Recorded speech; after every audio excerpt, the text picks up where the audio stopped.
Hello, hello, hello! Welcome back to my channel and welcome back to Simrail.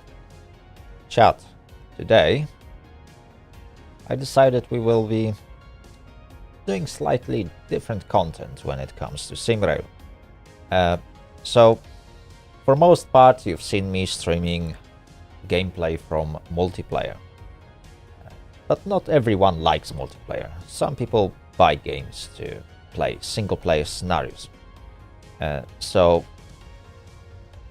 today I will be looking at one of the newest addition to scenario list, and that is going to be a scenario for EN57.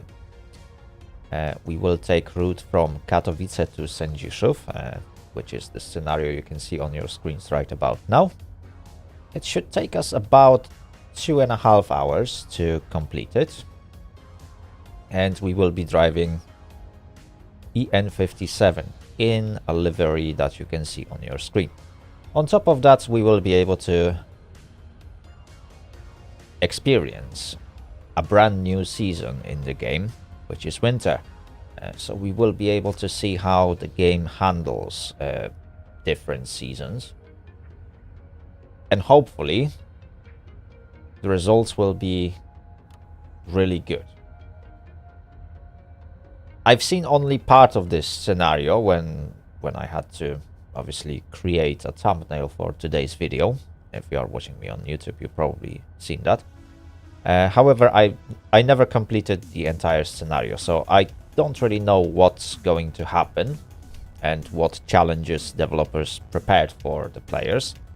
But looking at the length, it will be challenging. It will be challenging, especially in this unit.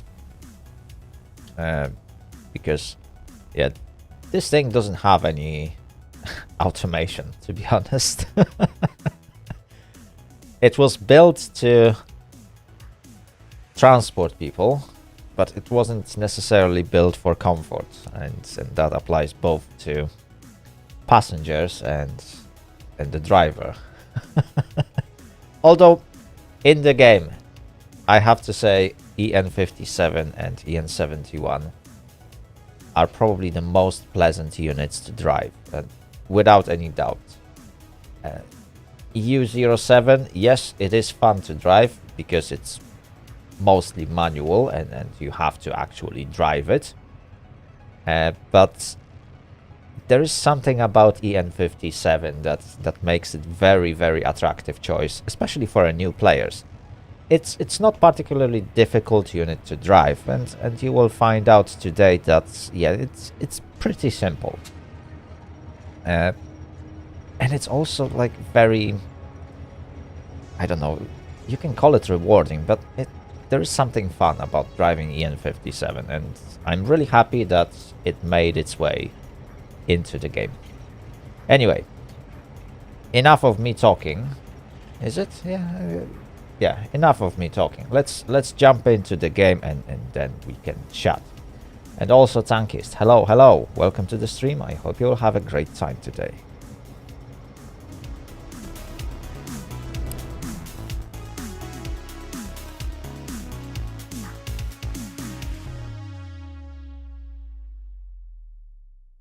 There we go. It takes a while for the scenarios to load. I don't know, it might be something about this recent patch, but things tend to take a little bit longer to load, but when it loads, Today you will drive passenger train from Katowice to Sędziszów. Begin with checking the radio connectivity with a dispatcher. There we go. Chat, this is our unit for today.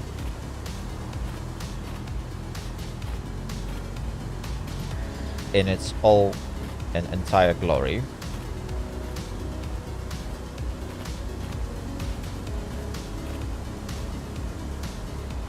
That's the stuff we will be stuck with for another 2.5 hours. Right, let's get to work. So first we need to open the door and get inside. There we go, we can close the door. Fantastic. So when it comes to interior, I have to say that developers did a really good job. As a former passenger of one of those units, I have to say that it's very accurate. Even the seats, I have to say that they weren't comfortable. I can tell you that one thing. It wasn't super comfy experience just to ride in one of those things. But definitely it got you where you wanted to get. That's one of the most important bits about EN57. You could get to your destination. Hopefully in one piece. Right, so we are at the rear cabin. Obviously, what I'm going to start from is to turn on end signals and... oh, not cab lighting. I need destination board backlight. There we go. And that's pretty much it when it comes to rear cabin. In this scenario, the unit is already turned on. That's why you can hear that buzzing sound in this area. It's because the converter is already working, or at least it should.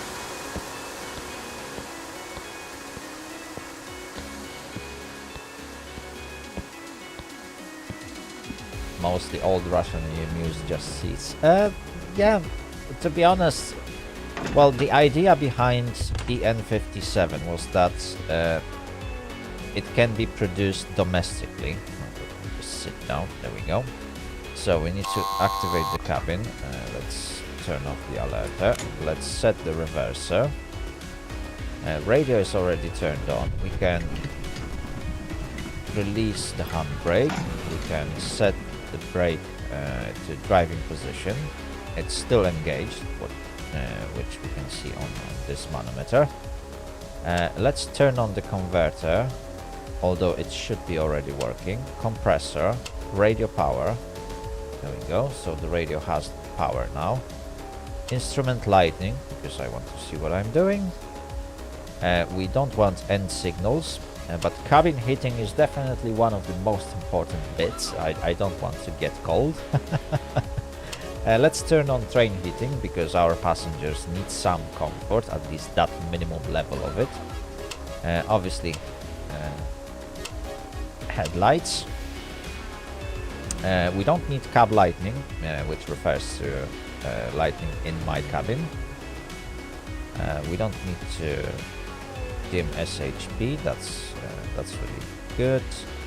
We don't need to dim our lights, although we are going to enter the platform soon.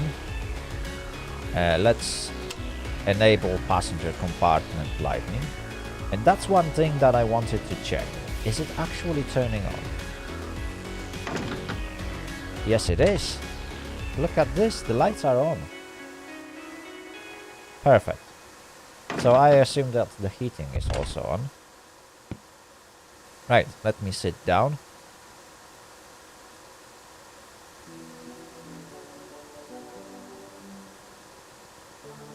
To be honest, you can make a custom scenarios, although it's very clunky. Right, let's contact with the dispatcher, because we are ready to go. 42900 radio check.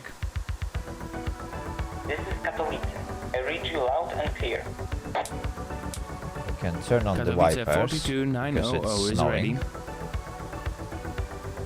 Thank you. Wait for signal.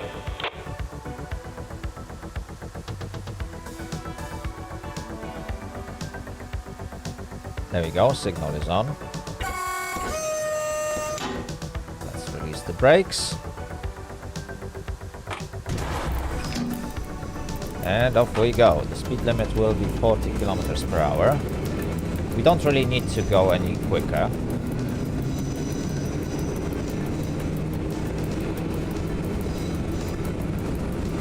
As we are stopping at the platform.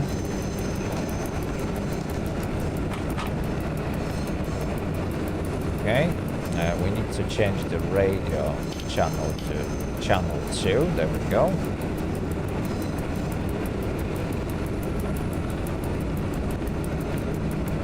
We are also going through neutral section. And we need to wait until this sign before we can apply any more throttle.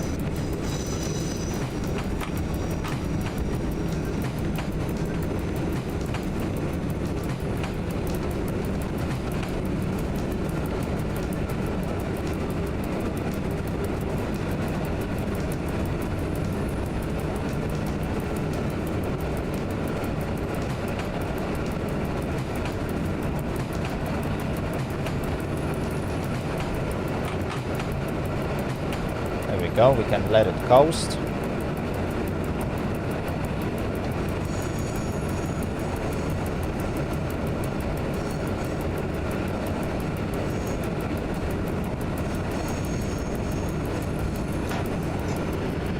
Now we can apply some brakes.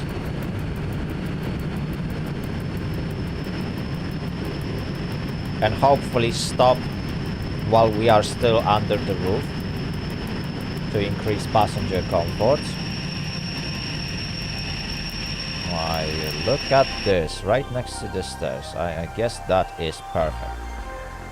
Right, so for the achievement hunters, if you want to hunt on-time achievement, the method to do it is to not open the doors until arrival time. Because that's how the achievement works.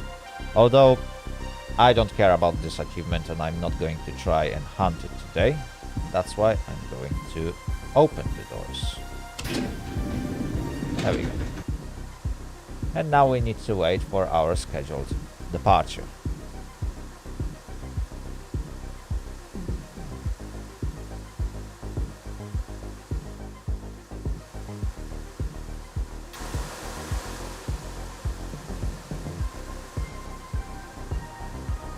Now enjoy the view of our train being stopped at the platform. We can also observe the passengers boarding our train. So finally our train is getting populated, which is another thing that is nice about Simrail. Your train doesn't stay empty all the time. As soon as you arrive at your first platform, passengers start to board it. I'm not quite sure about multiplayer, whether that's been fixed or not, but in a single player, your train will eventually get populated by passengers, and they will get in and out from different stations. So this is really nice. A nice touch and a little bit of attention to details.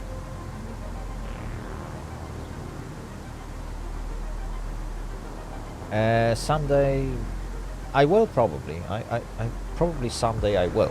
I just need to get into the game, and I had time to sit down to it properly. Mostly because I changed the jobs, and now I work from Sunday all the way until Friday. So it's really hard to find time to really study any new traffic rules or learn how to play a different game. So for now I will stick to the games that I'm playing, but I definitely have some things in regards to Air Train Sim. And hopefully I'll get to it at one point.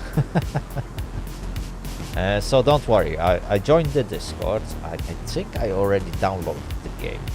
I still need to install it and get things sorted. Oh, there we go. There's a station announcement.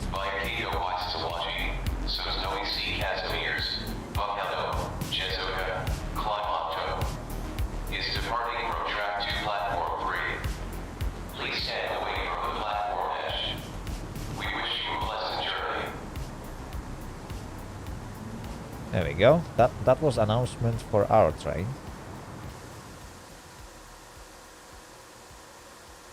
Very soon we should get a radio message from train director confirming that we are ready to depart.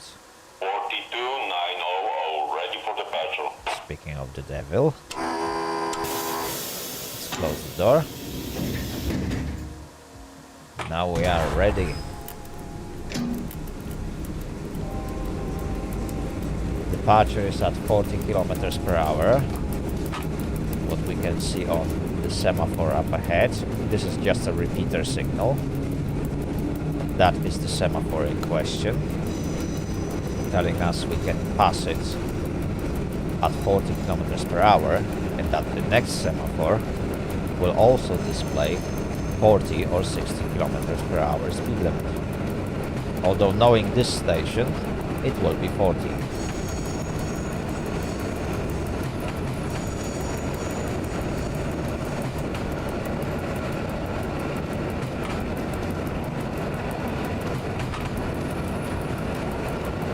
Go. Let's keep control of our speed.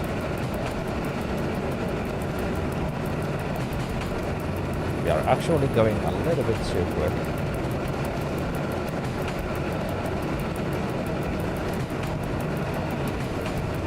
Okay, that will be fine.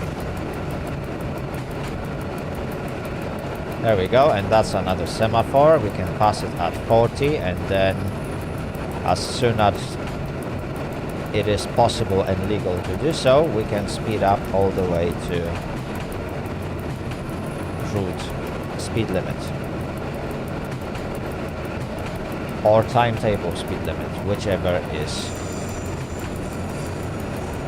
the smallest.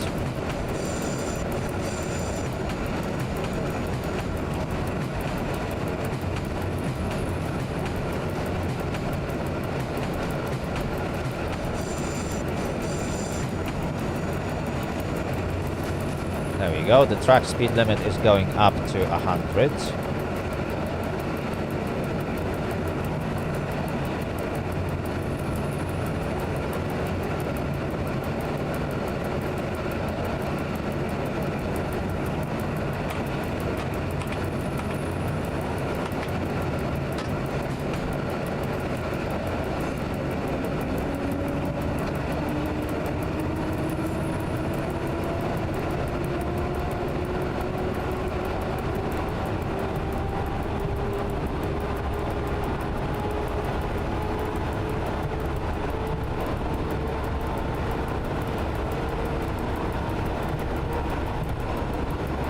Perfect. Oh, okay.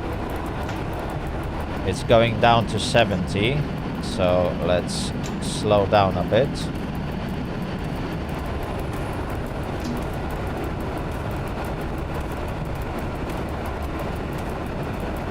And we are also approaching a stop signal.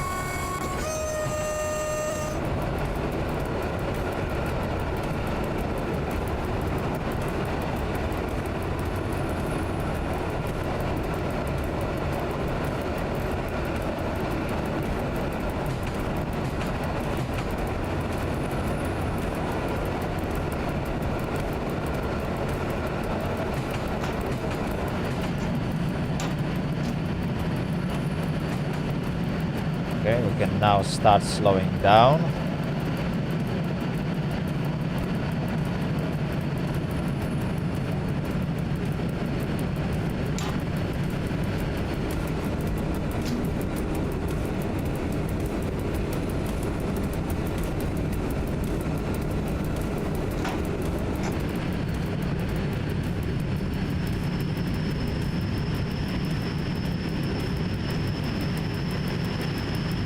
There we go.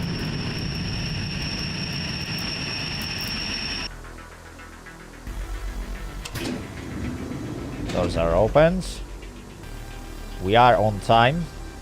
Very unusual in Poland.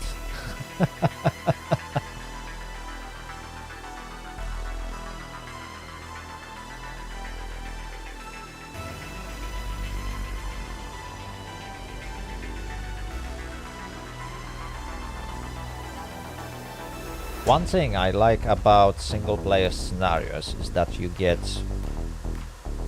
verbal confirmation that your train is ready to depart. Something that is missing in multiplayer.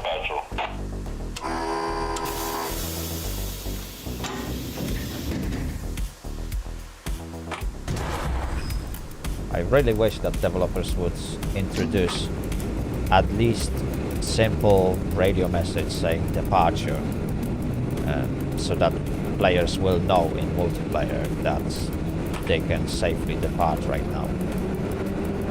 Because otherwise you need to use UI element that tells you about it, but that same UI element also tells you about many different things that I don't want to know. Like the distance from the next semaphore and stuff like that. That is something that should come from experience and root knowledge, not exactly from any sort of artificial UI elements.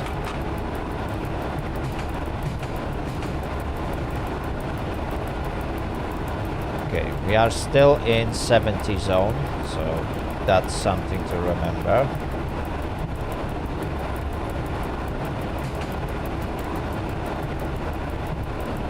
I believe that the speed limit should go up to 90 soon.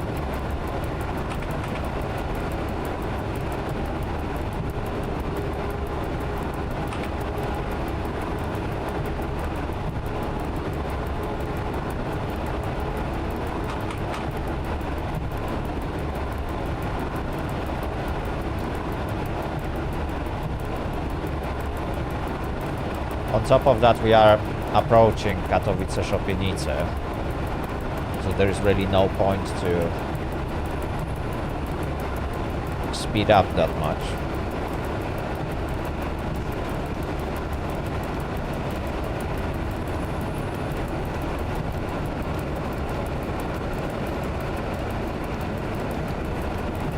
I see, that's the thing about text-to-speech. They don't really need to add anything complicated.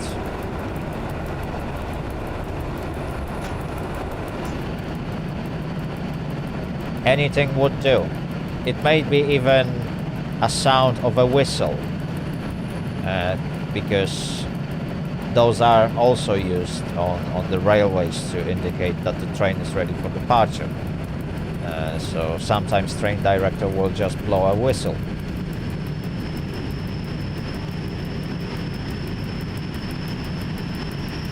So that is also an option, but at this moment the players doesn't have even that, and you have to judge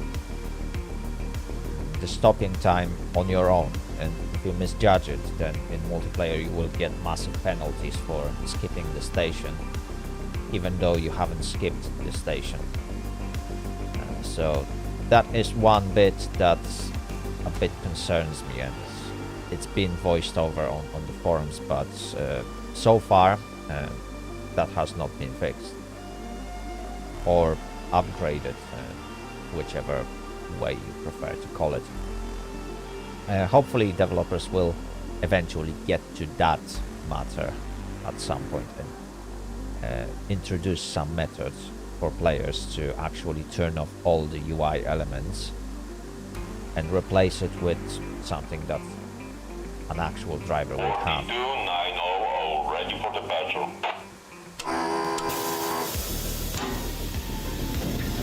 Okay, we are so far on time.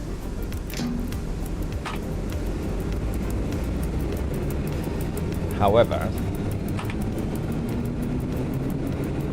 we are now heading to Sosnowiec Południowy, and as you can see on that signal,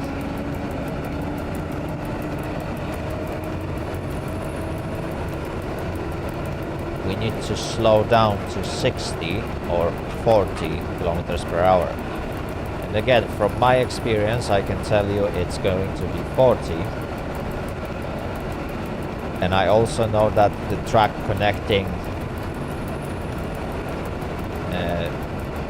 Sosnowiec and Sosnowiec Południowy is limited to 20 kilometers per hour. So there's really no point to go any quicker than that.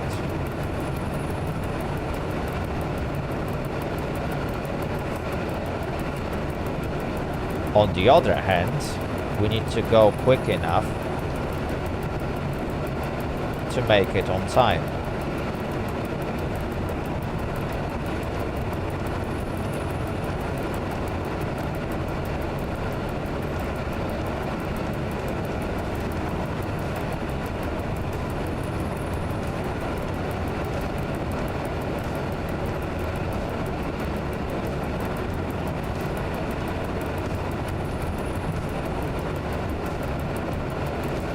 Okay, but 60 kilometers per hour seems to be appropriate speed to do so.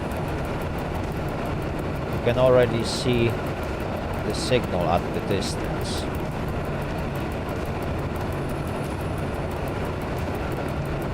So I will hold on with the brakes for as long as I can.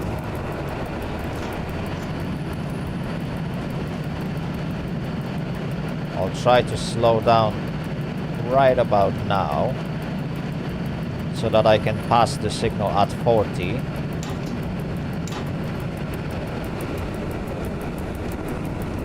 There we go. And that's appropriate time. And now I will hold on with the braking until I get to the junction. This way I can save some time and hopefully make it on time to Sosnowiec Południowy. There we go.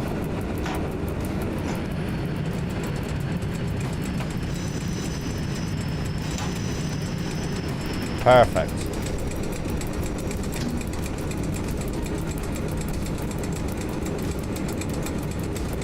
Okay, don't get confused by those signs. The first one was saying that the speed limit is 20. The second one was saying that the speed limit is 30.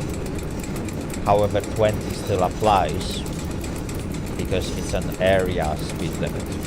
So there is another sign that tells you when a 20 speed limit zone ends.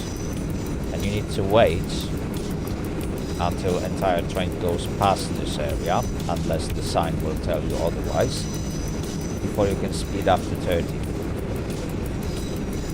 Or any other speed limit that will apply at that time.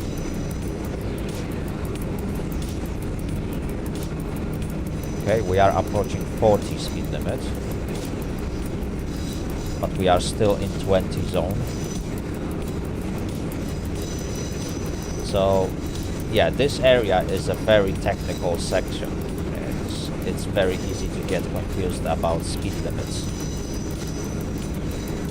So the best thing to remember is that it's always the lowest speed limit that applies.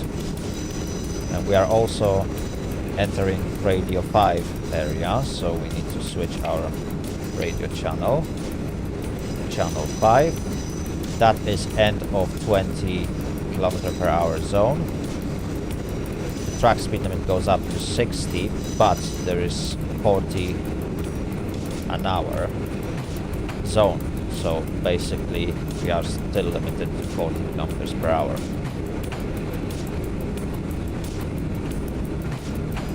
And that's the platform up ahead.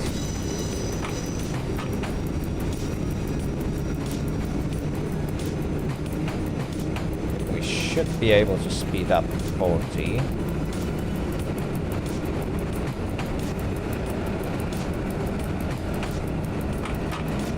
Which is one of the good things about EN57.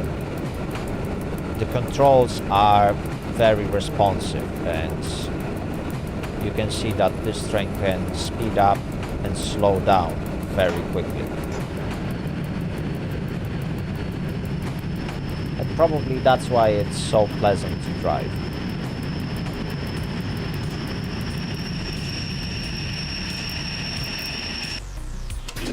And we are 1 minute late.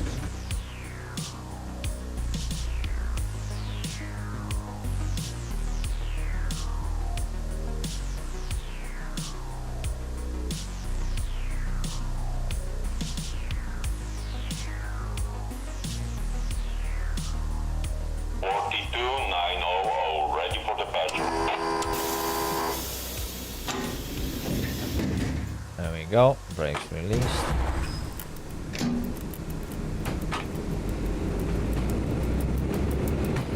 And let's get going. The next stop, Sosnowiec Dańdówka.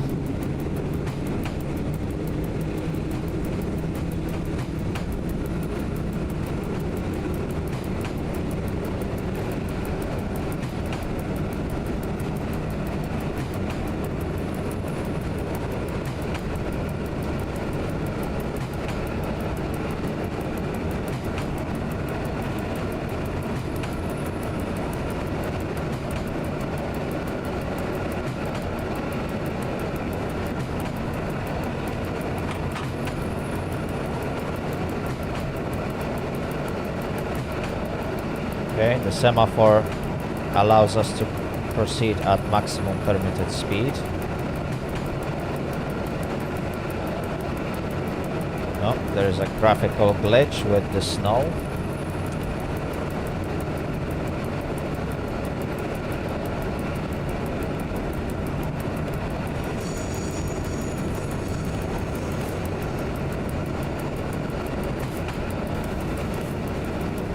And the speed limit goes up to 70.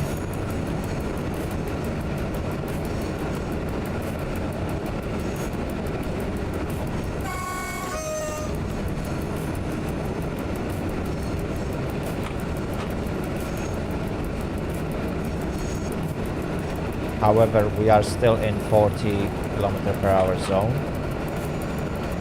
which ends at this sign.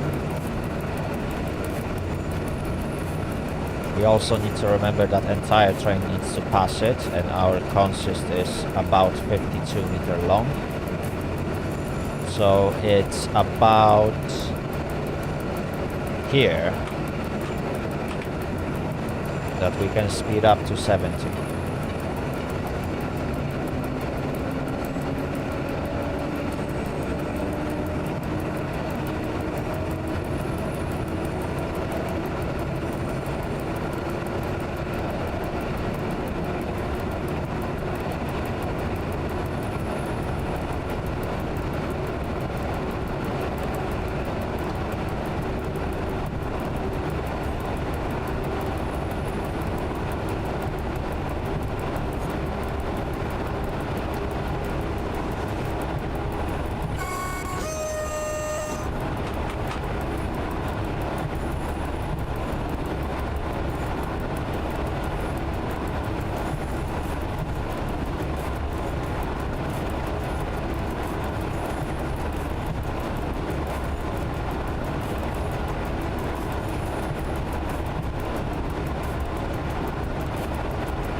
You can keep on coasting.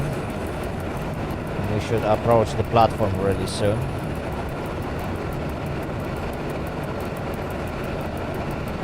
At this speed, we are quite safe when it comes to stopping distance, especially in EN57.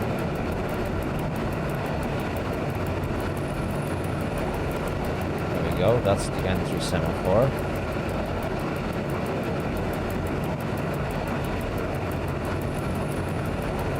And the speed limit will go down to 30 km/h.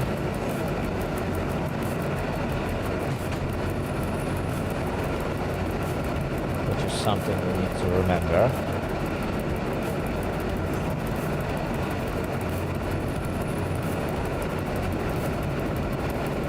You can already see the platforms.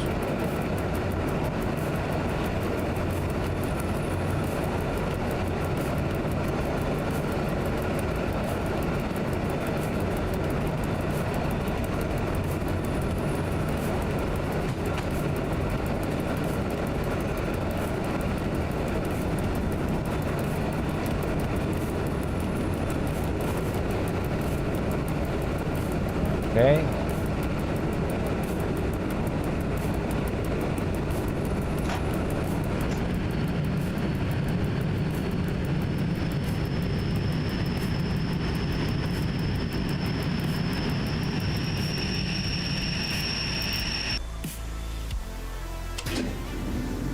There we go.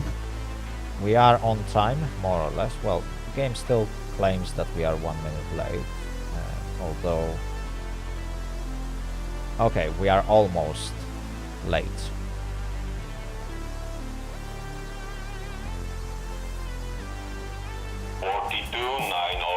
Ready for departure.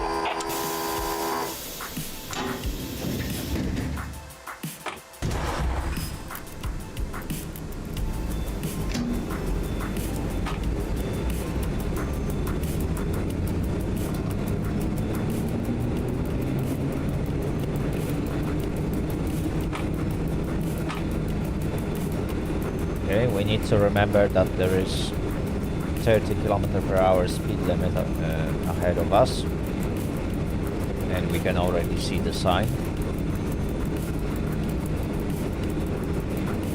So that's the beginning of 30 km/h area, and the end is just here. There's no marking that allows us to speed up when head of the train passes the sign, so we need to wait for entire train to go through it.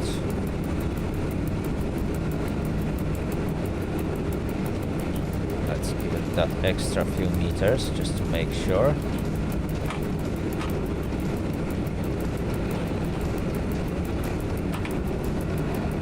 And that should be enough. We can go back to...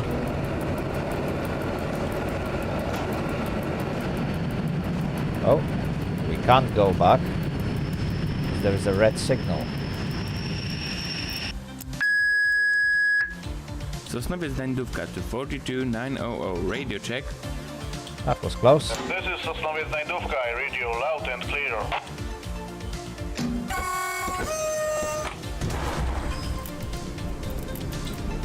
See, chat? I nearly flew through red signal. That's not correct.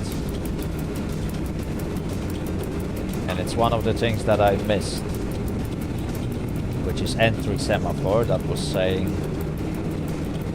what was it? It was S5 signal, is it? Yeah.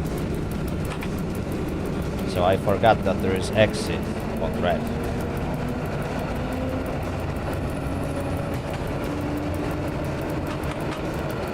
Okay, this is neutral section. We need to wait and roll through it without drawing power.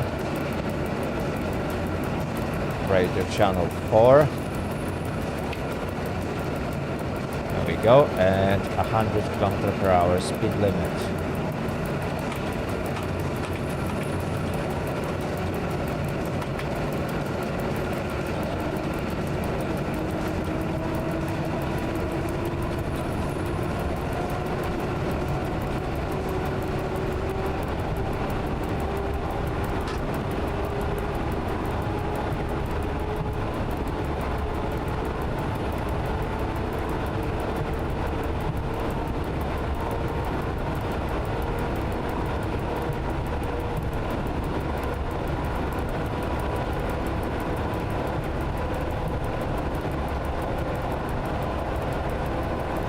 There we go. We are now approaching Sosnowiec Porąbka, and that signal doesn't apply to our track.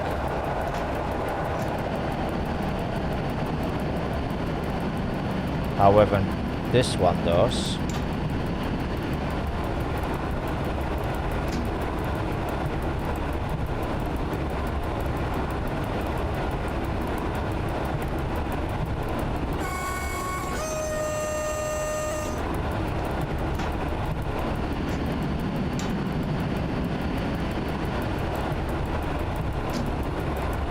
Let's keep slowing down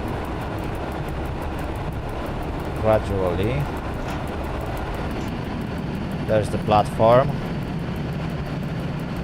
We are entering at approximately 60 km/h.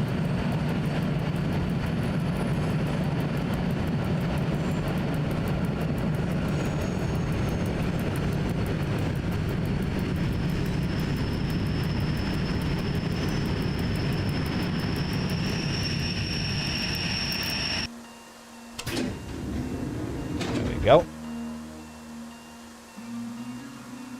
We made it just a minute or two late.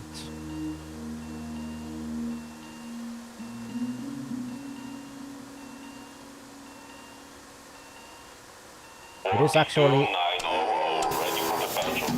really difficult to be right on time in this unit.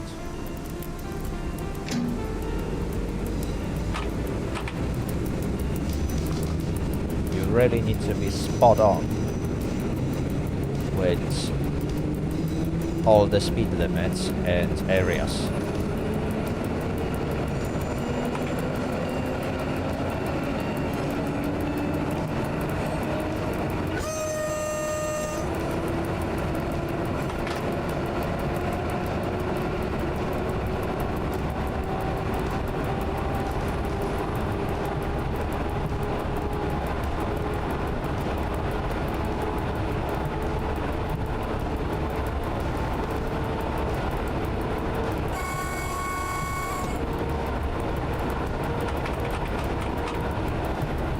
Okay, we are approaching stop signal.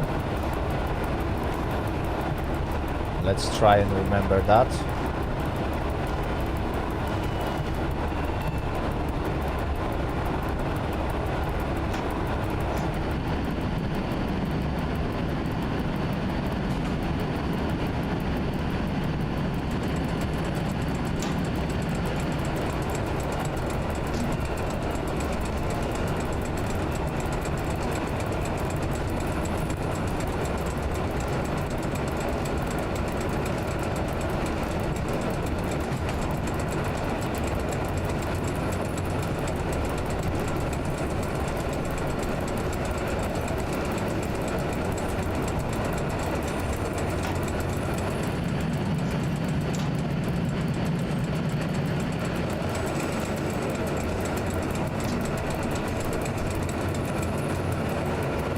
Okay, the platforms are just up ahead.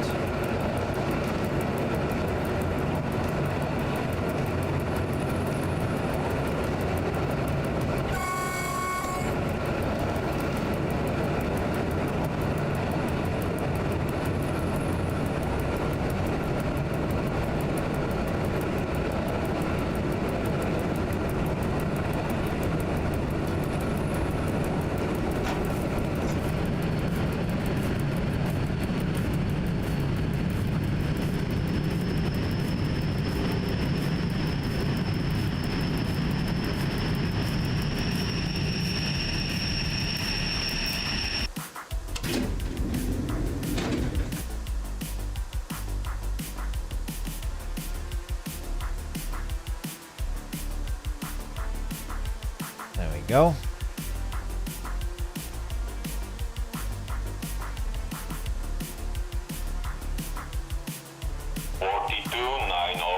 Ready for departure. I think this lady is trying to board the train. Okay.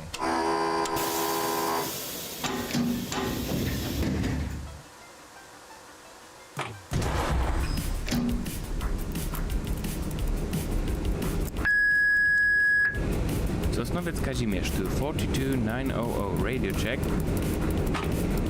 Sosnowiec Kazimierz, I read you loud and clear.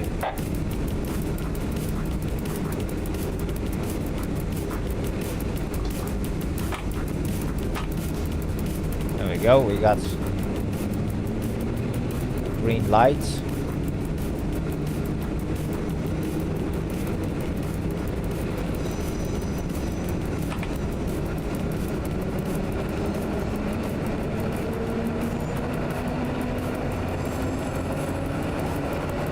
King of Viking, it should be.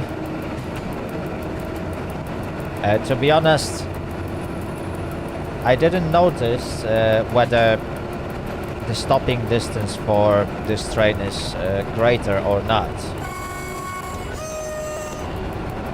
Mostly because EN57 was quite efficient when it comes to braking anyway. It is a light unit with very strong brakes, so I can't say for sure whether winter has really huge effect on stopping distances, but if the game is done well, it should be increasing the distance.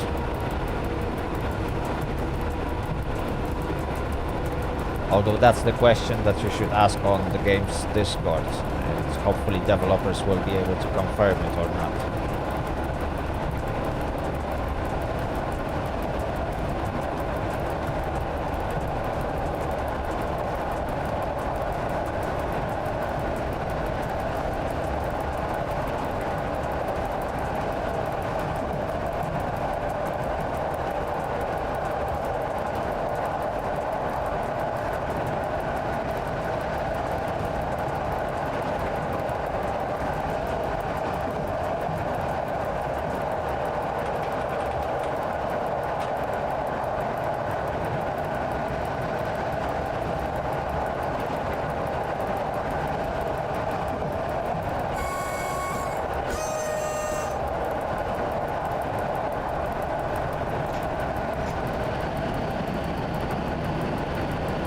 To be honest, you can't really slam the brakes, although it takes a while for this train to slow down right now that I applied the brakes. It definitely takes some distance.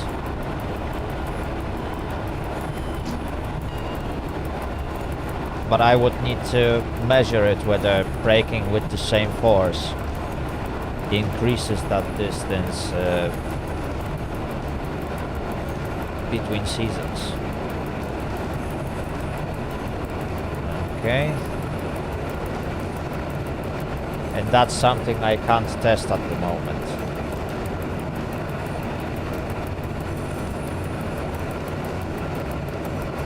Because if you slam the brakes, well, the train will eventually stop. That's for sure.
That's a weird thing.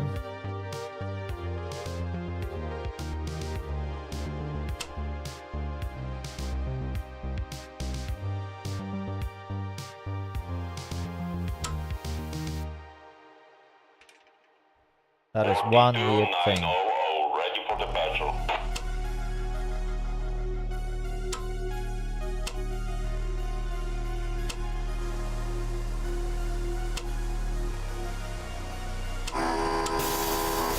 So, what happened here, which is also somewhat of a bug,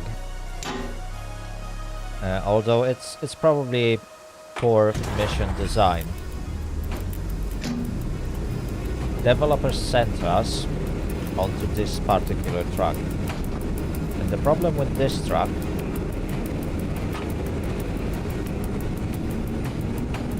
is that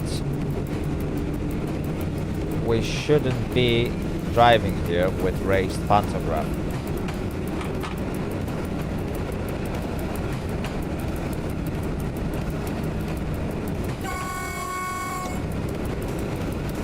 If I remember correctly.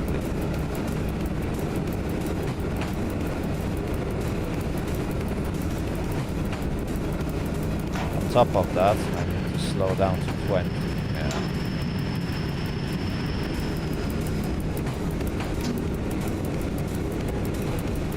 Is it?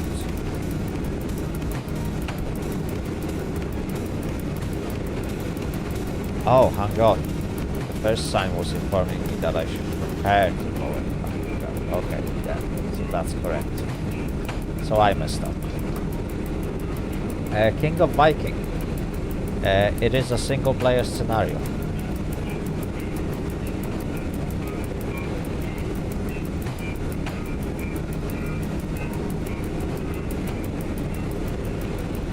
So I'm not on any server at the moment.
Oops, I think I missed the speed limit. What was it? Oh, it was 30 my days.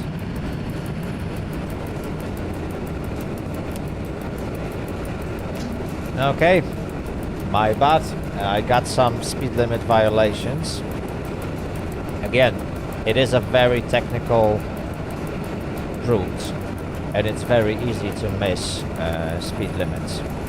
And this was one of the occasions.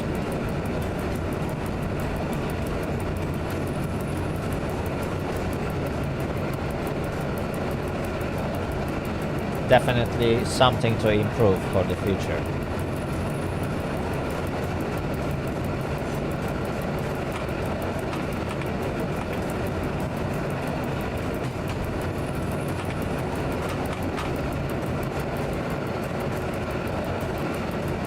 Anyway, we should be approaching platform at Dąbrowa Górnicza Wschodnia.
Go.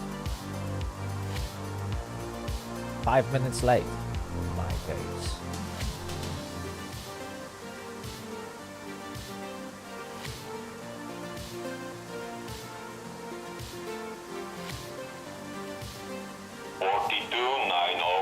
Ready for departure.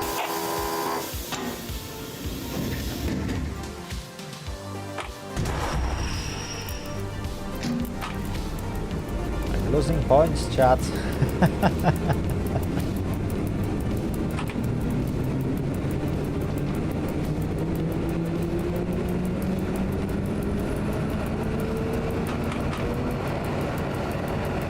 Okay, so we need to turn off left.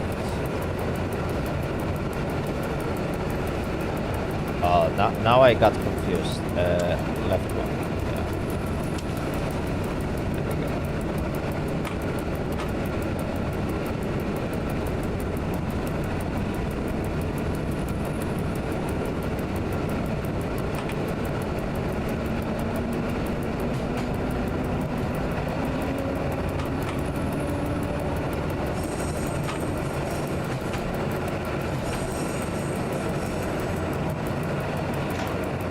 Oops. I was a bit too quick on that switch.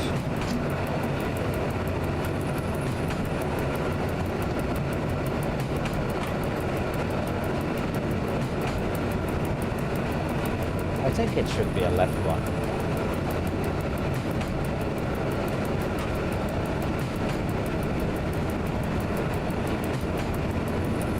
Oh no, it should be right one.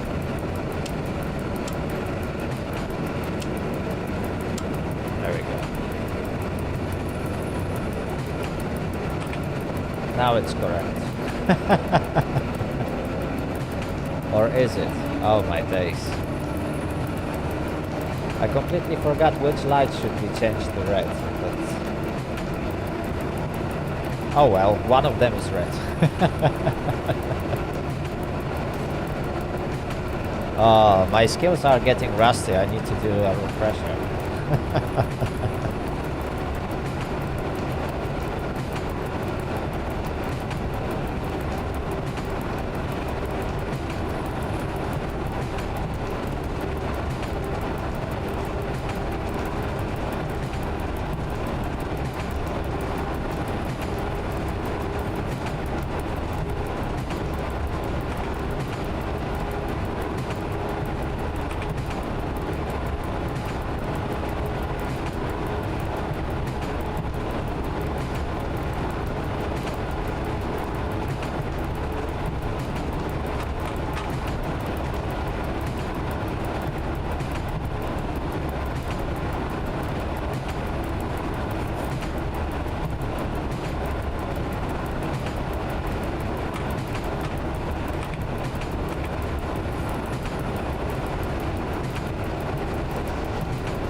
There we go. Now we will be switching back to the right track.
Oh, and I missed a sign.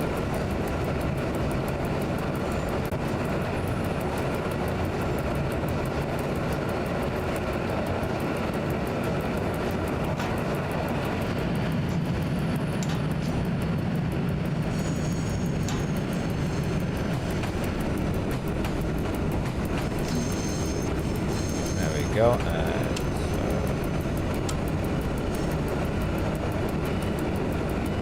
now we can have normal signals. Perfect.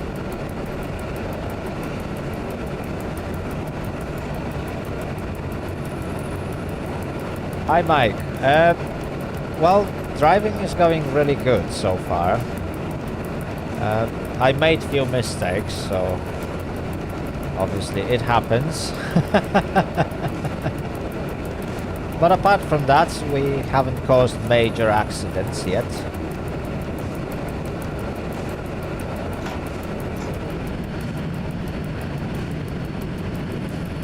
So I'm guessing it's going really good.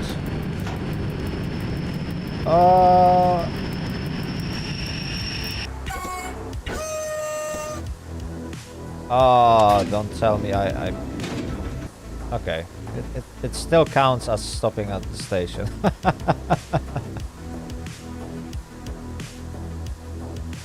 Oh, I should have stopped a little bit sooner. I forgot that the marker is not at the end of the platform in here. 42900, ready for departure. So yeah, definitely I need to work on my techniques, especially on this route. Oh, there we go.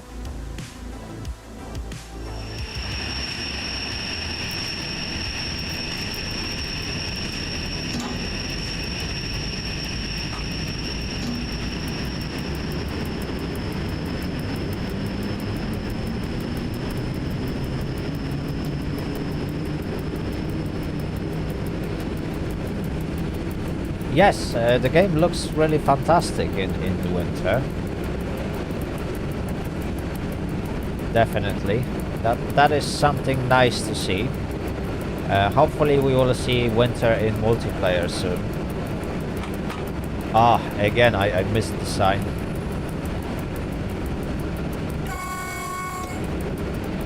There we go. There's a warning signal. Oh, I'm getting too focused on the chat.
I don't know why, but it feels like...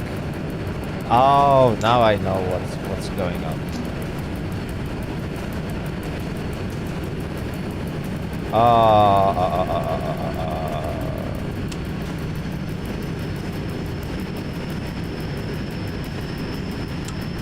Yeah. Now I know. The brakes are constantly on.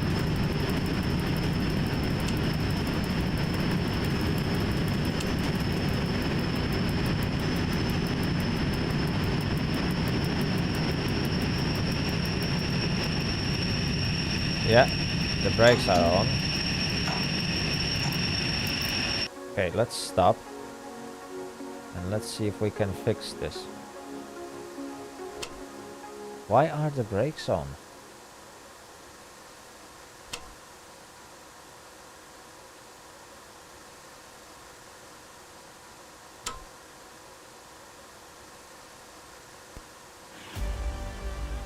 Yeah, clearly compressor doesn't work. But why isn't compressor working?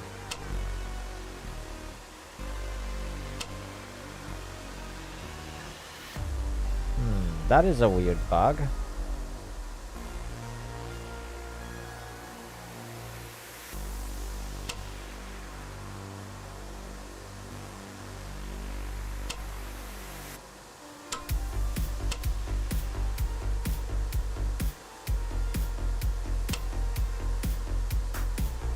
Hang on.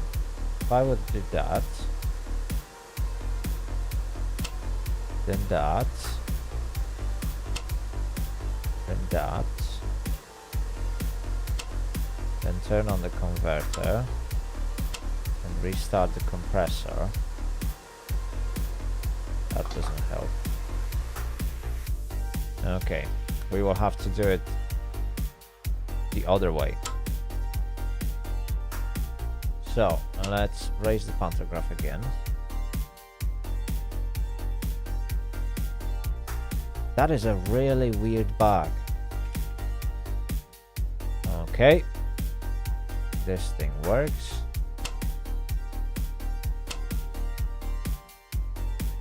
Yeah, that works. Converter now works.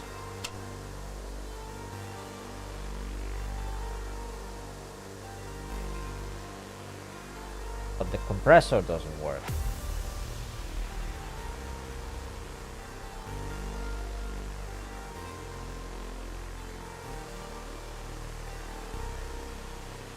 Huh.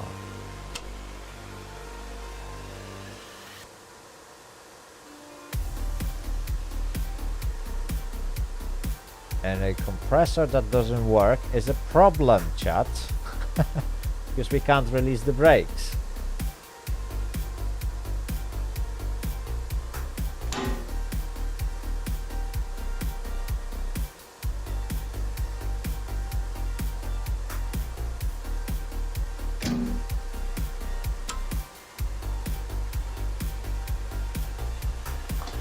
Right, one more time. Let's lower the pantographs.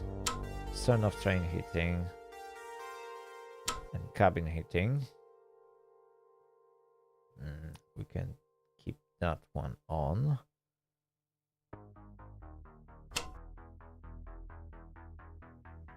Let's unlock compressor. Let's unlock traction motors.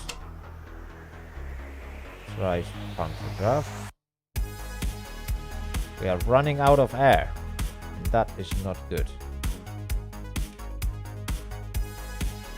Okay.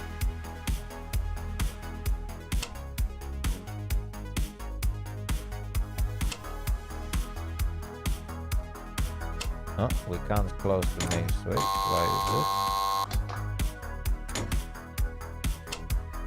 it? Chat, I think I broke it.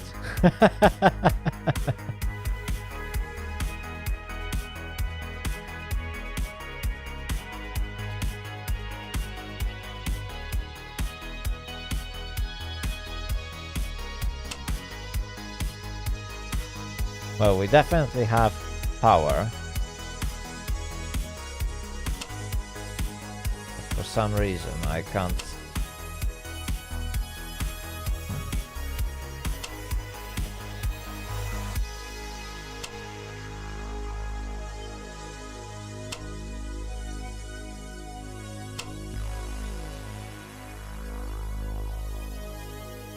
This is bad. This is really bad. Right, what have I done? Hang on. Let's lower the pantograph.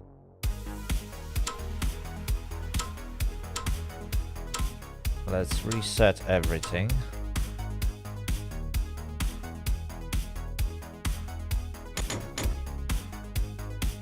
Okay, so this one's on.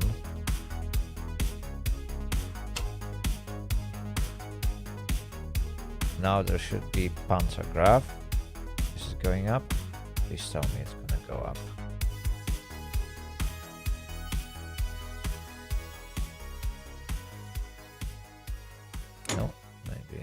to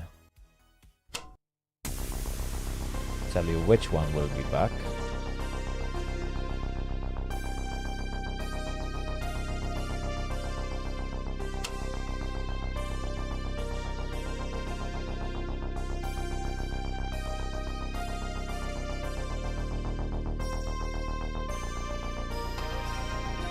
Yeah, it's not going up.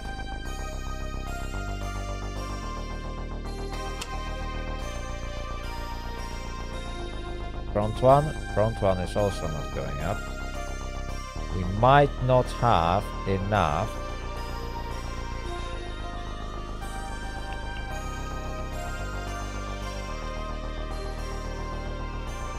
Should be enough air.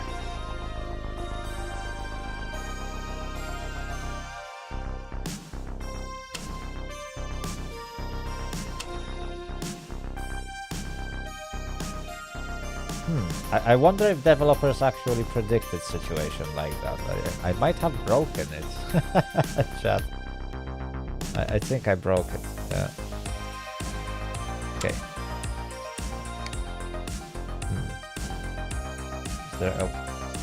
Is there a way to fix it? Don't think there is a way to fix it.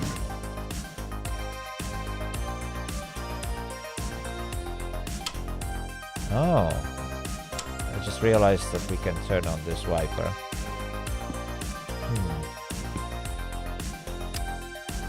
Right, I think we will have to call for help.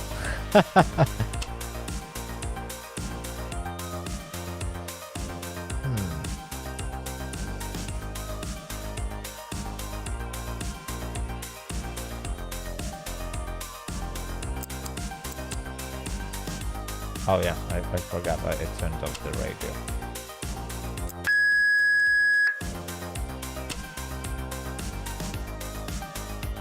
Oh, okay, cabin is not active, so I won't be able to raise the pantograph. But it's still not raising. Oh. Right, I wonder if there is a way to manually raise it. Yeah, sorry guys, you will be called. Oh my days.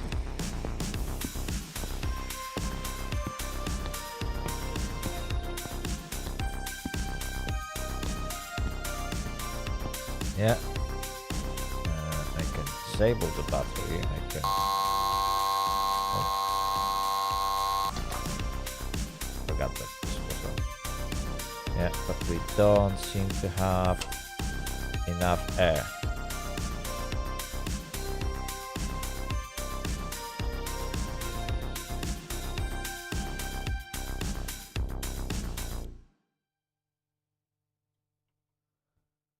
Yeah, there is not enough air.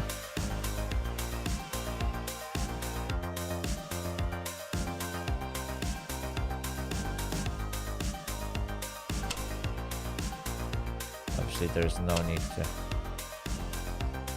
turn this on.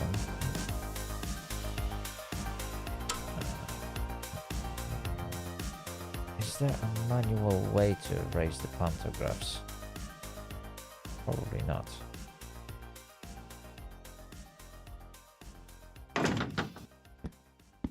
Let's see if there's no way to do it from here. Lights are off, that's for sure. Chat, I think I broke it. Domke, hello, welcome to the stream. I hope you'll have a great time today. Right, let's see if this cabin will help me. No. There's nothing to actually...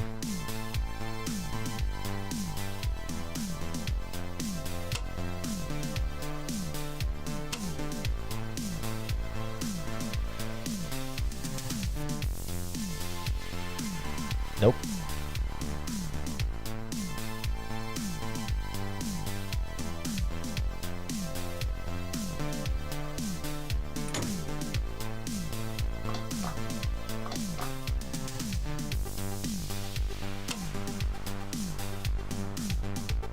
Chat, I think I broke it. Oh no, the scenario will be over. Oh. I have no clue how am I supposed to fix it. This is an interesting issue. Yeah, I definitely don't have too much air in the system, which might be an issue. Okay, I can deactivate this cabin. Okay, set this thing to neutral. Yeah.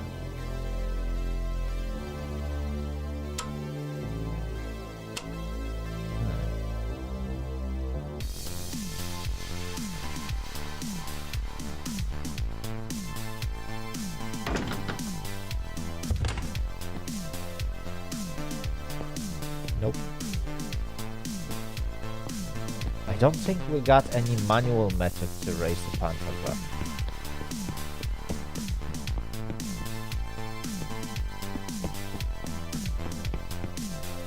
To be honest, I don't think developers actually thought about someone breaking the train. Oh my days. Right, let's have a look.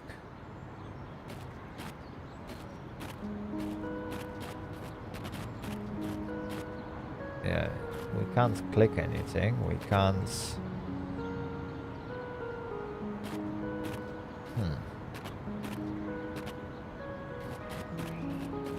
Oh, chat, I broke it. I absolutely broke it. Hang on, let me just get up from the seat. Oh, now the doors are closed. And I thought I forgot to close them.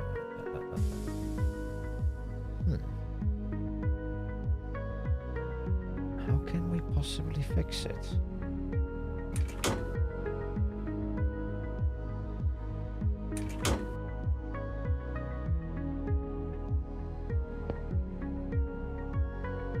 I don't think there is any way to. Can check the lights, but obviously that's not something that I need to do.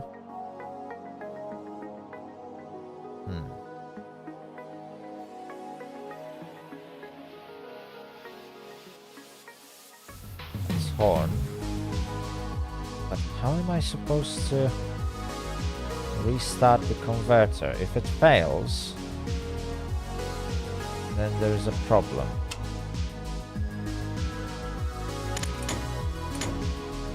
Oh, okay, battery might be dead.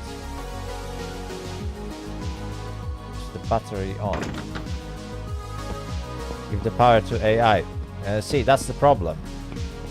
Can't give the power to AI because it's a single player scenario.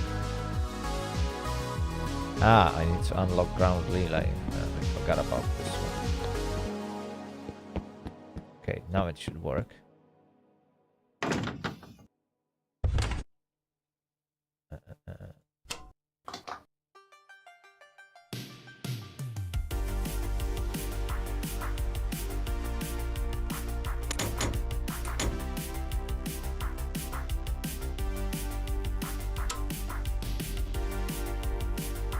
Okay, this cabin doesn't seem to work. At least the alerter didn't work. Oh my days. Chat, I broke it. I properly broke it. Oh, I can close the door. Okay, I'm in the front cabin.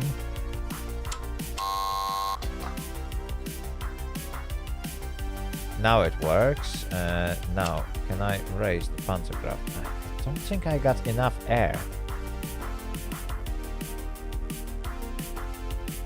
Yeah, I don't have enough air.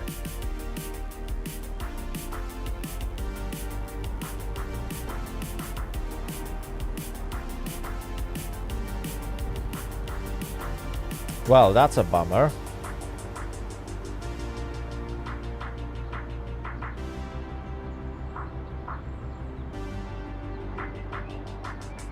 How am I supposed to fix it?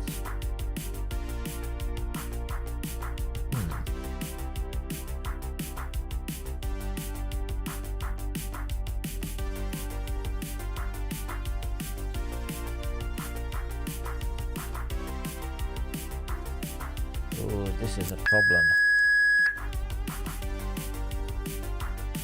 Chat, I broke it.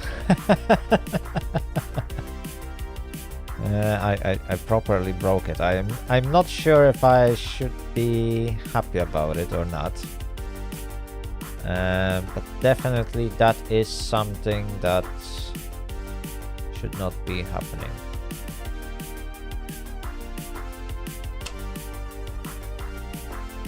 Yeah, that surely doesn't work.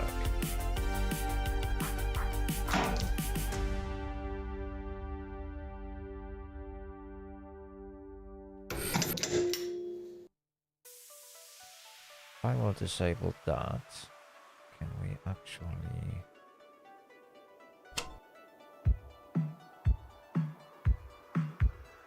As long as I can raise the pantograph, I can try and restart the compressor. Obviously, no. None of the pantographs is raising. Yeah, the train is stuck, chat. I surely broke it. In multiplayer, indeed, I would be able to give the power to AI. And it should start working. But in a single player, I don't think anyone predicted that a player can totally break the train.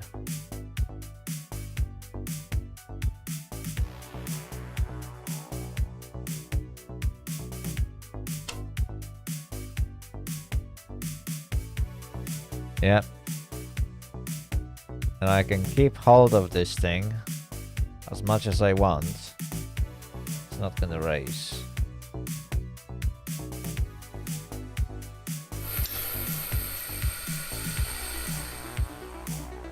I can engage emergency braking, and it seems to be working.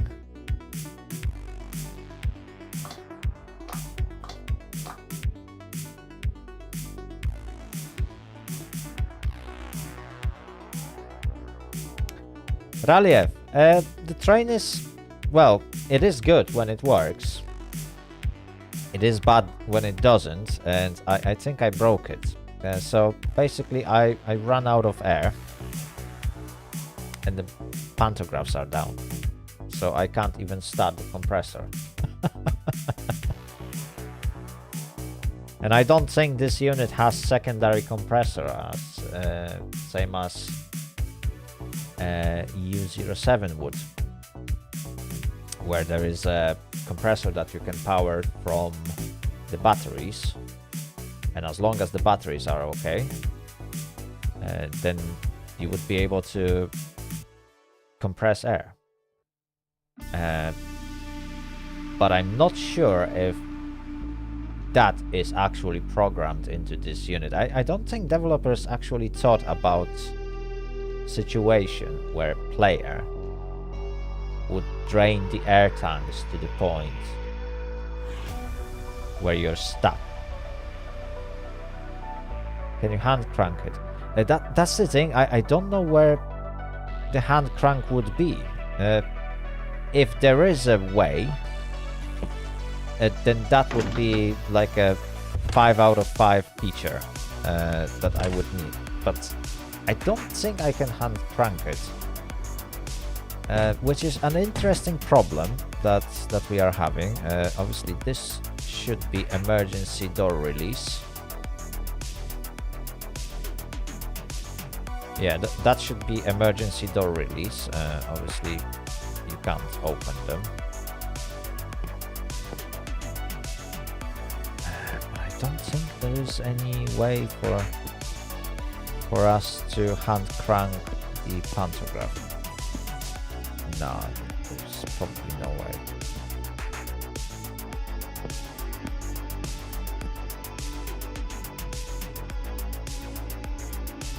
I can disable and enable battery, and that's pretty much it. But there is no way to like turn on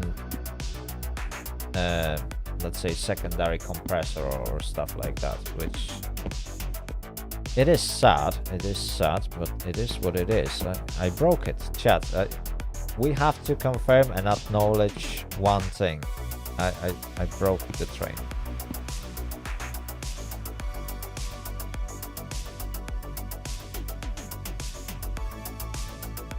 Me neither, to be honest. Me neither. Chat, I broke it. I officially broke EN57.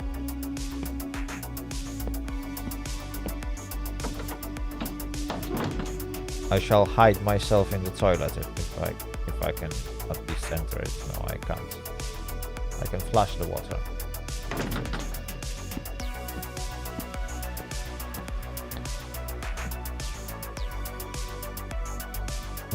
Right. Yeah, we are properly stuck. That's for sure.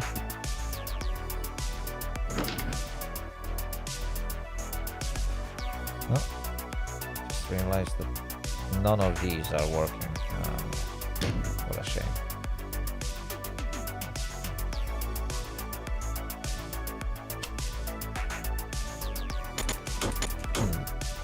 Funny thing is, I can technically activate this cabin.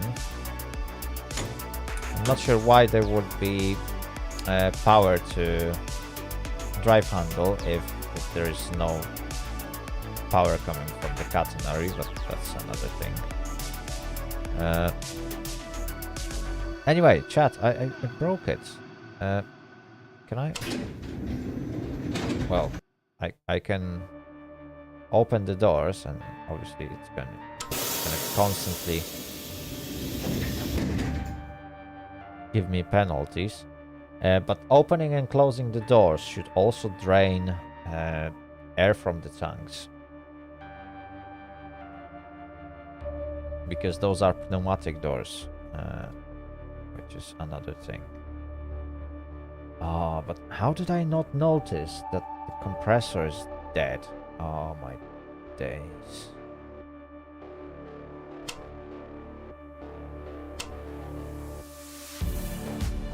Right, chat, I think that's it when it comes to this particular scenario. I killed it. So we won't get to Sędziszów. Oh no, I killed the train. Oh, this is a shame. Oh, just realized I can open the door there. Yeah, it's dead. I can sit down in my chair, and this is not going to do anything. I can disable SHP, which doesn't make any difference because, yeah, we ran out of air and the train is dead.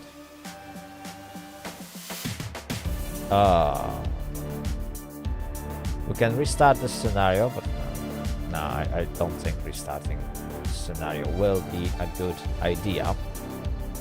So what I'm gonna do, I will return to the game menu.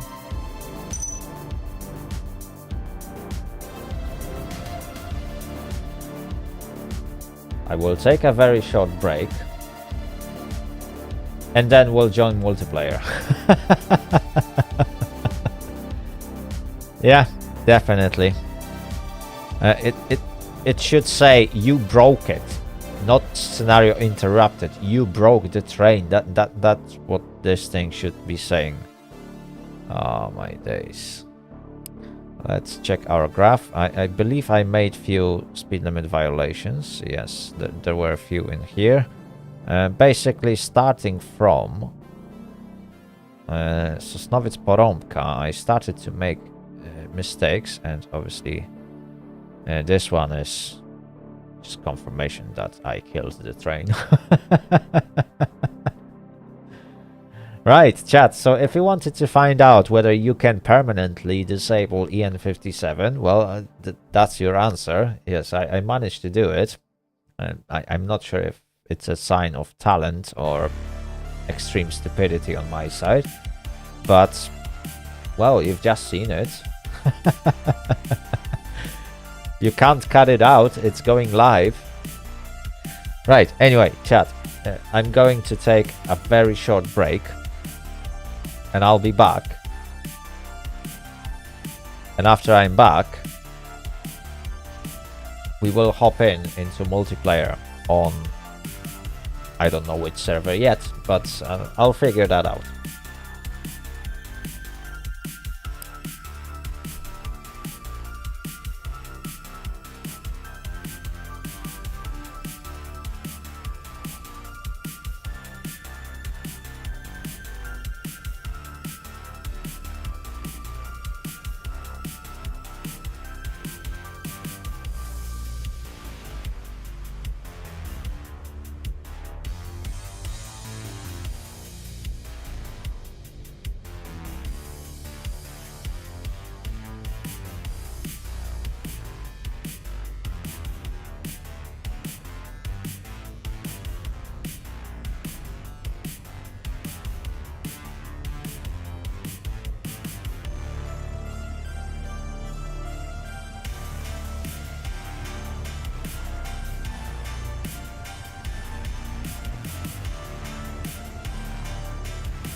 Alright. I am back. And now, chat. Since I already failed this scenario, which was a bit unplanned, I have to say, I think it would be best to jump into multiplayer. Mostly because I want to do some services and drive some trains today. But not necessarily go through entire scenario again, especially that this scenario is rather long, and if you fail it, well, then you lost that much time.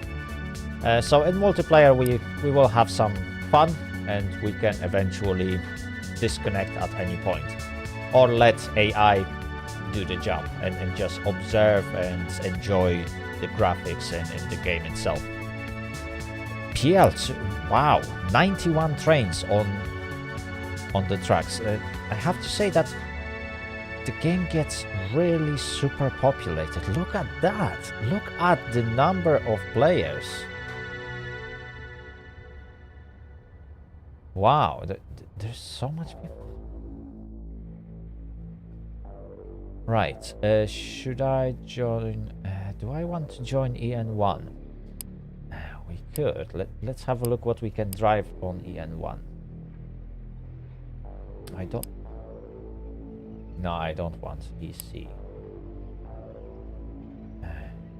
MPE.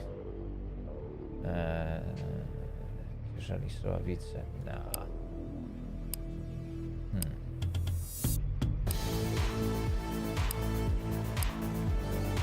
Okej.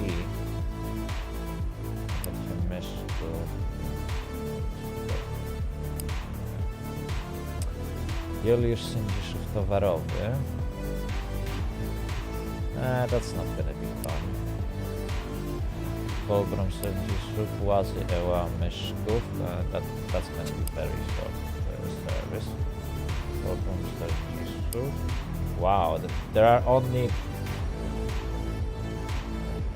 Okay, this one is about finish. Tunel Sędziszów towarowy, this one is about finish. Stary Warszawa, no. That's gonna go for 2 hours, but on a very unpopulated section of the tracks. Tunnel Katowice.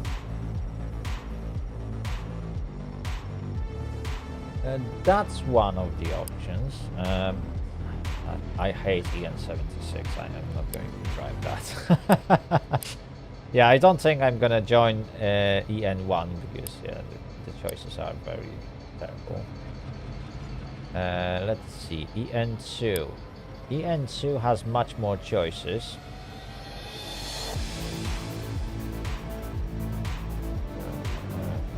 Oh, but that's UTC -12.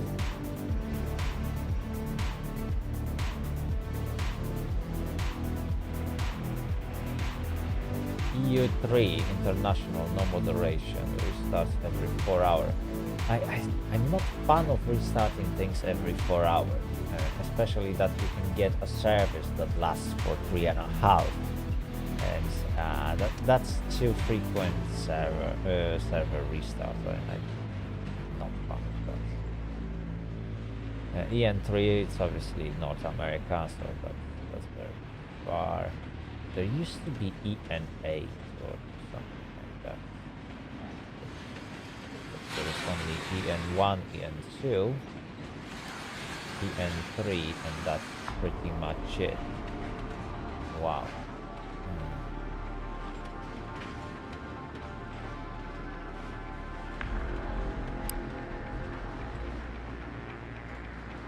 We will be stuck to EN1. Let's find something. Warsaw. Definitely not this one.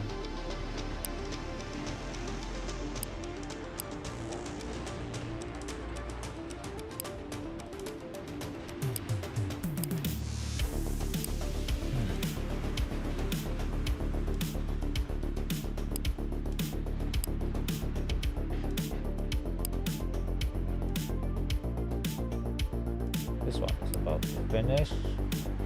This one is going to finish soon.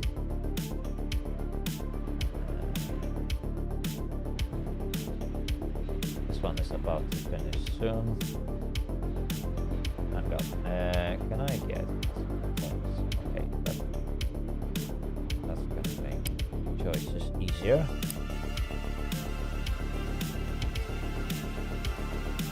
This is gonna be very boring service.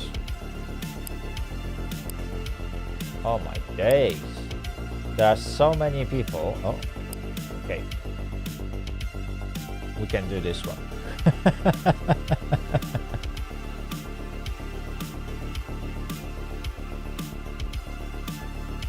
Chat, the servers are so populated that it's hard to make a proper choice. Well, obviously every single choice is pretty good.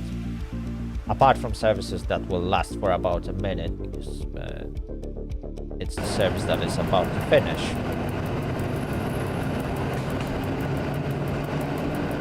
Right. Where am I going? I am going to Warsaw West.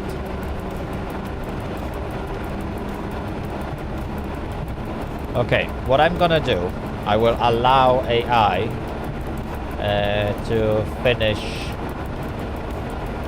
until the station, and I will take over at the station, which is pretty much a place where I would normally take over a train.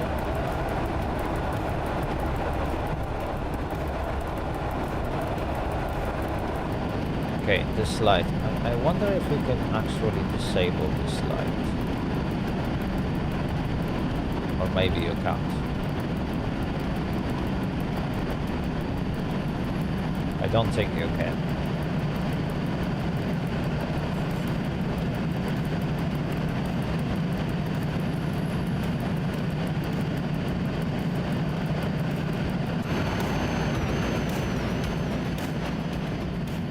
There we go.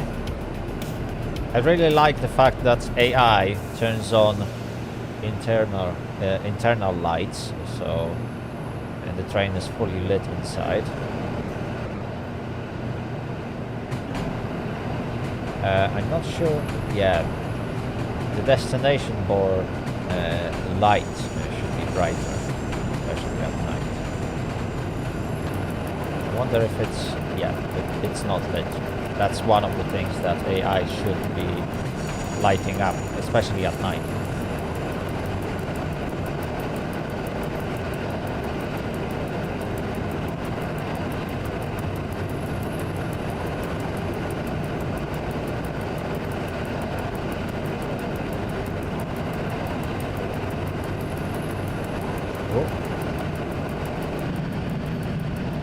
Lots of light flickering.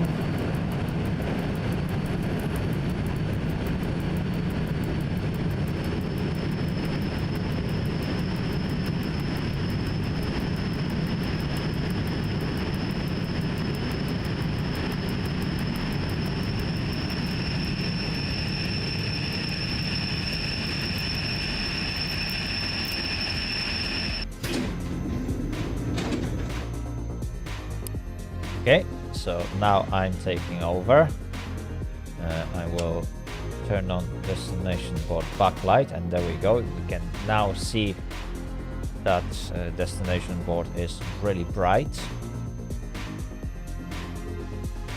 Okay. We don't need cabin heating or train heating. Okay, convert.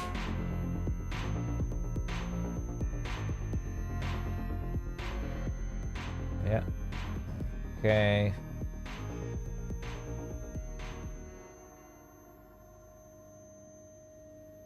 I should technically check.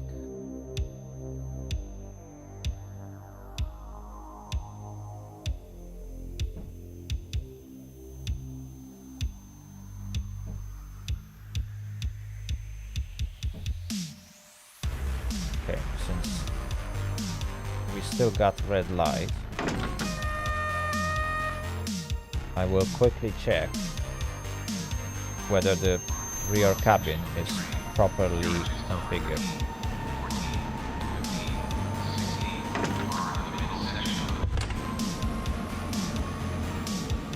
Yeah, destination board.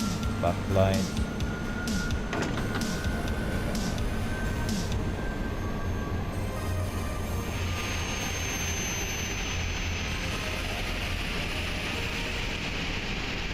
Let's quickly go. Okay, we are still on red. That's good, I guess.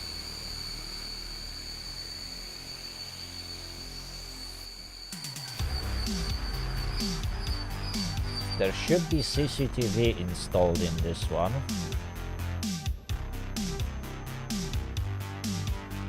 But apparently it doesn't really work. Why is this thing black?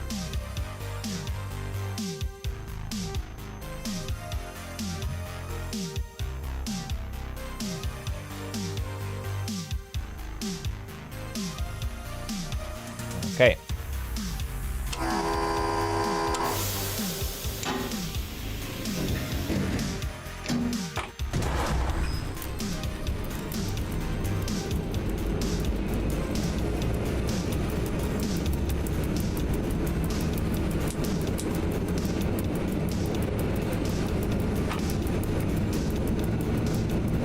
Go. I really like how night looks in the game.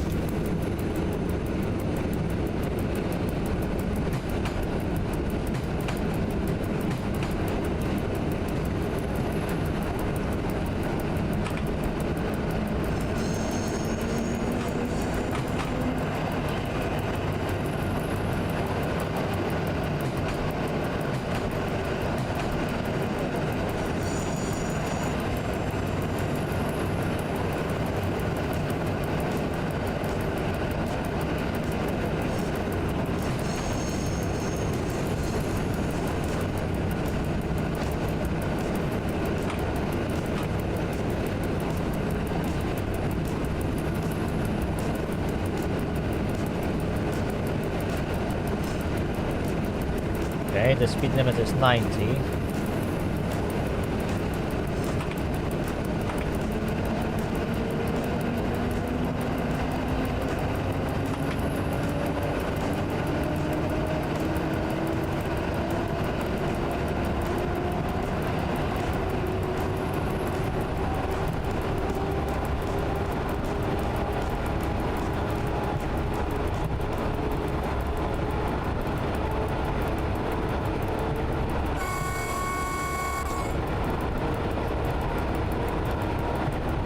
Wake up, everyone.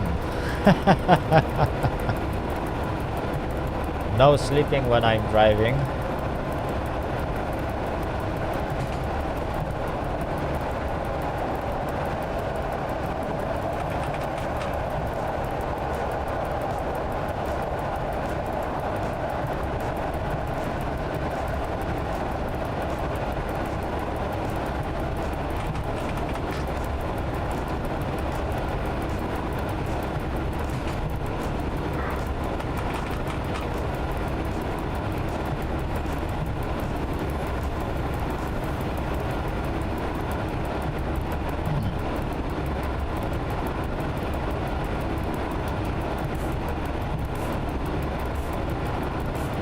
Londix, hello, welcome to the stream. I hope you'll have a great time today.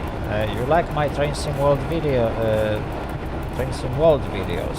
Well, thank you very much. I'm glad that you enjoy those. Although I don't think there will be any more because I don't really follow Train Sim World anymore since the game became so expensive. And it doesn't provide any good content. I decided that I will no longer feature any more Train Sim World videos, at least for now.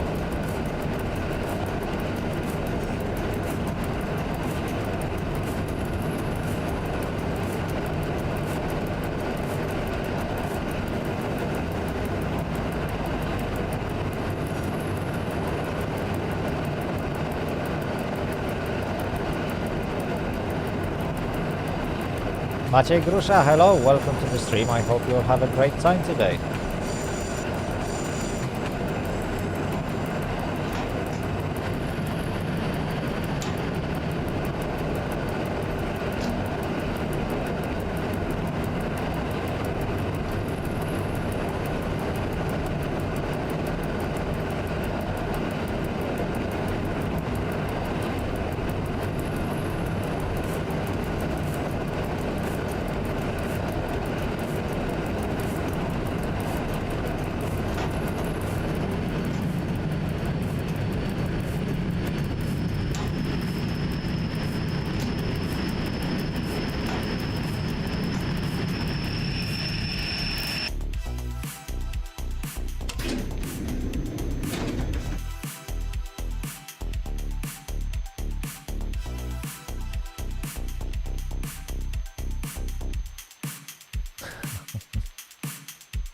I see. Well, yeah. So what Train Sim World 2 does really bad or poorly is explain the player how to turn on and properly set up the train. I can agree with you. Very often that is rather omitted part of the game.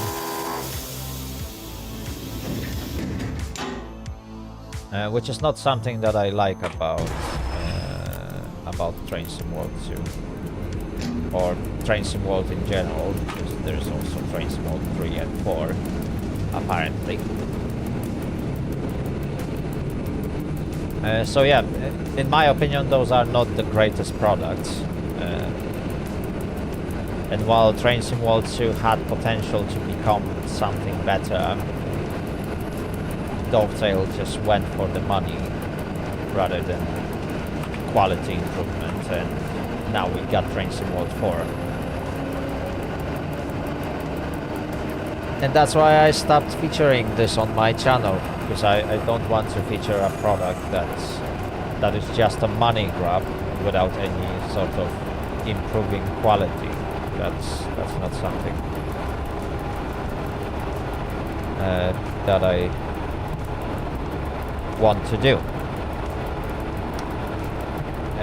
Why am I not using the timetable?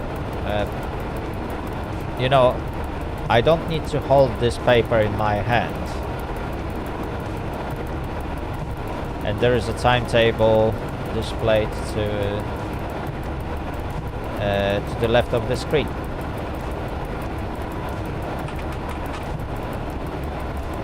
But yes, I am aware that you can use a paper timetable now, but you can't really read it properly. So for now I'm sticking to the UI. To be honest, the UI version of the timetable is okay. It's far from perfect, and it could be better, but it's good enough.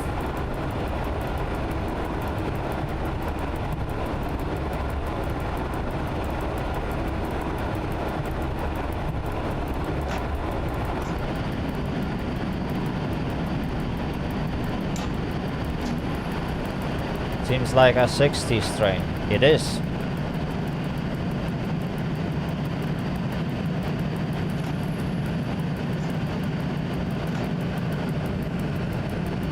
Oh. Okay, I can confirm one thing, and that is that wet track definitely increases the stopping distance.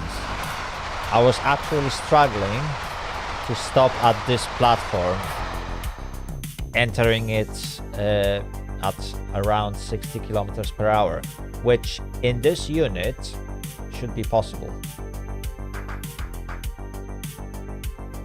And I nearly shoot through the station. In fact, the cabin is outside of the station already. Yeah, and the first door are outside the station.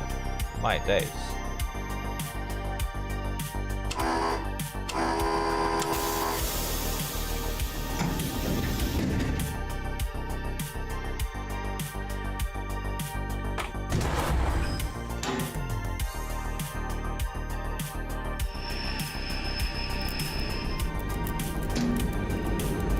There we go.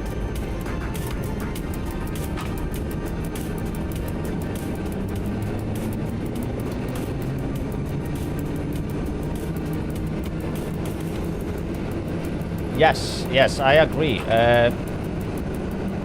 Simrail team or Simrail developers have made a lot of improvements to the game engine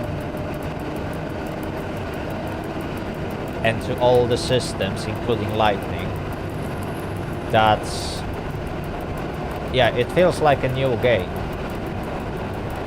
And you got it for free, which is exactly how Dovetail should act. Instead of changing the game all the way to Train Sim World 4 and releasing it as a separate product, which doesn't really make much of an improvement, They should have released it as a engine upgrade patch and then release DLCs with brand new routes. But what they did, they changed the number of the game version, and they are trying to sell you the same product twice, which is not something that I approve of.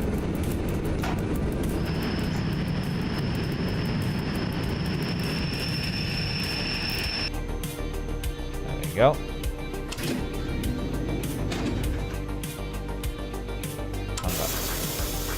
Am I still not in the platform? Well, I am. So, why would you want me to go any further? No, let me just slowly drive forward.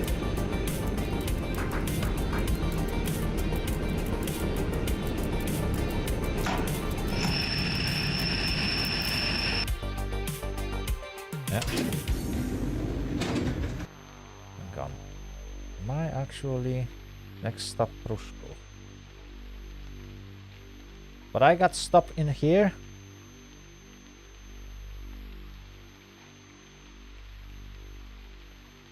Hang on.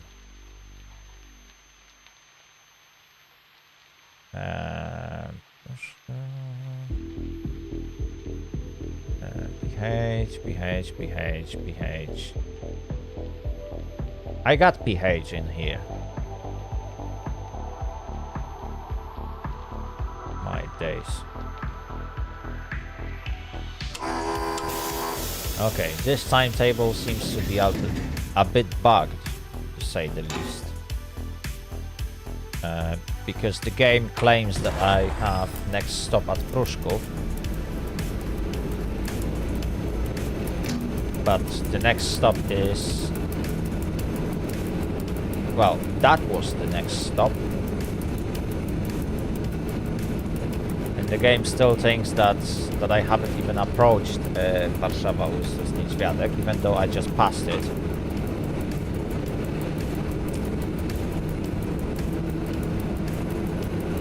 I need to go to Piastów and then stop at Pruszków. Yeah, definitely new timetables introduced with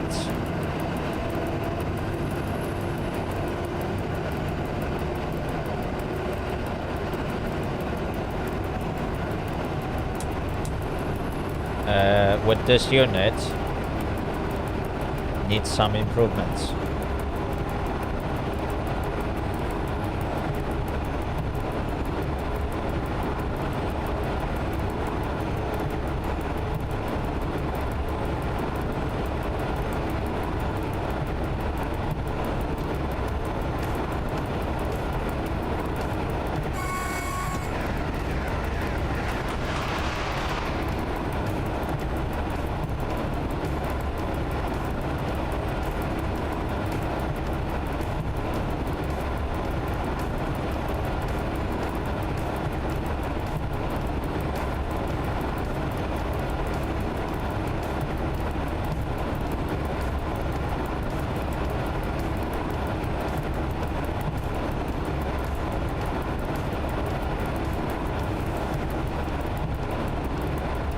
Come on, come on.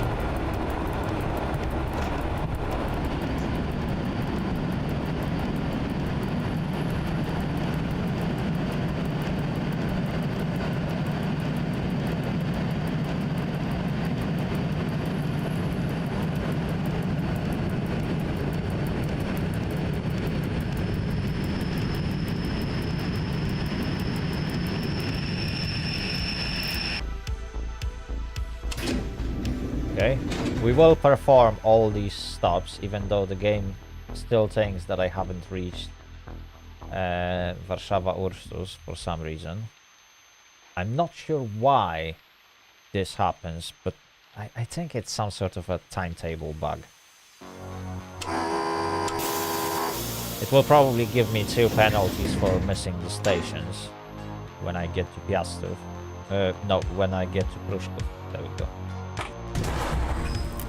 But we shall see, we shall see.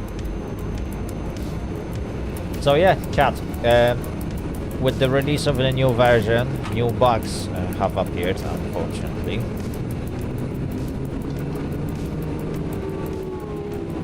There's not much we can do about it.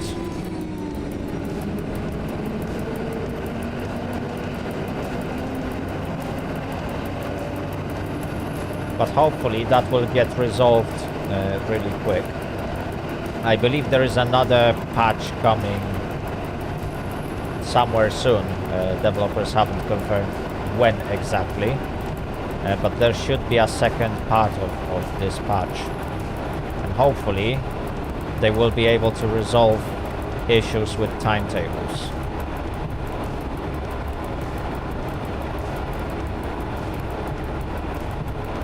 I see. I wasn't really following Discord recently, but I noticed that people are reporting different graphical bugs that thankfully I haven't encountered, which is good. Obviously I am moving a little bit slower than I should in here. That's also fine. What is the speed limit? 110. Okay. So I can give it all up. What is this game about? So this is Simrail. It's another game that you can buy on Steam. At this moment it features only Polish railways, and it's a multiplayer game, meaning that some of the trains that I'm passing next to are driven by another players. Same goes to some of the stations that you will find in the game. They are operated by players. And the game currently features about 320 kilometer long route from Warsaw Central, or from Warsaw to Katowice. There's also another route which is slightly shorter, and it goes from Katowice to what is this? No, it's not only multiplayer. It has single player scenarios, although yeah, they are, well, the quality of single player scenarios is rather questionable.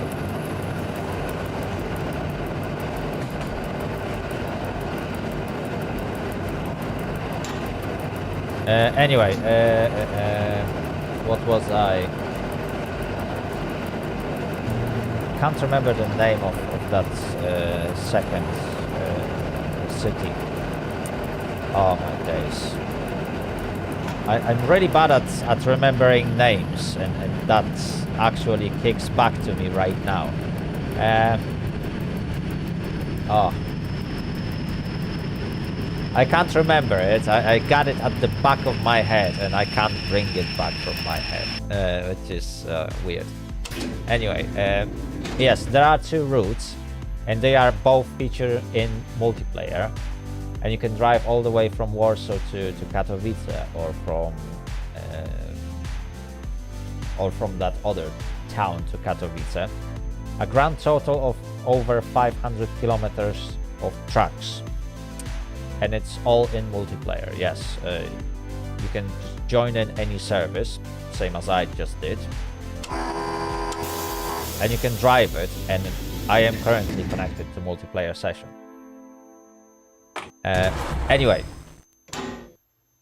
enough of me trying to remember the names of things.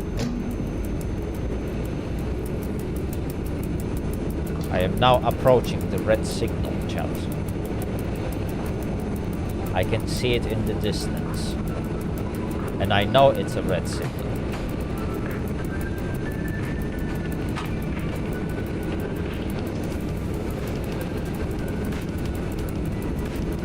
So I will just slowly roll to it.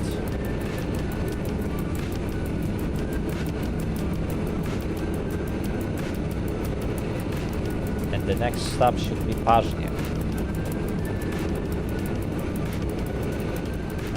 I on the right channel? Yes, I am on the right channel.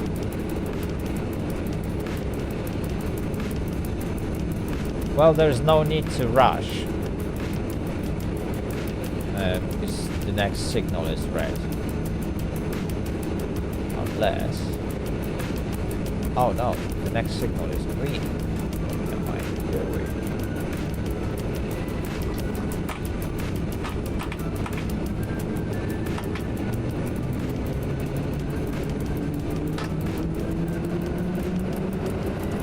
getting EN57 service in daytime can be a struggle.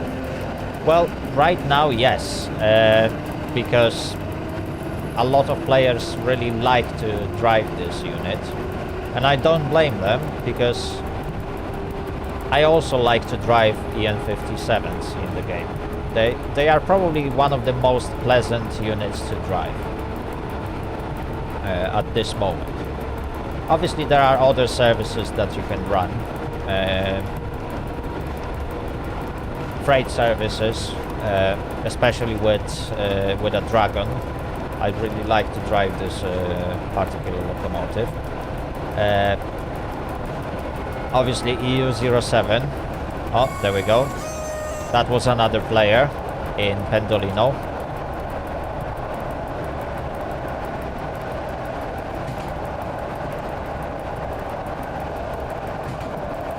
Andrei, hello, hello, welcome to this stream. I hope you have a great time today. And, ooh. You say we will meet soon. That's nice.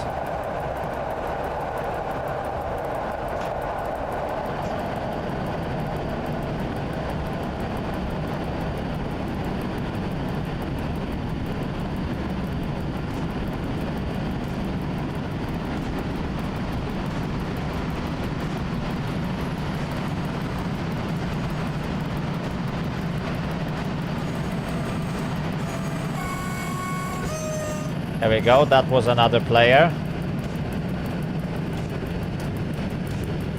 You can tell that because most of the players will try to honk at you just to greet you, which is a nice thing about multiplayer. There is also radio communication using VoIP in the game, but you use it mostly to communicate with another dispatcher.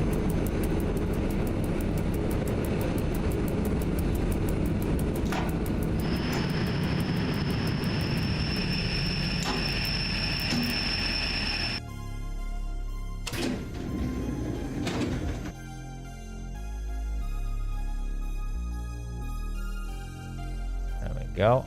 Oh,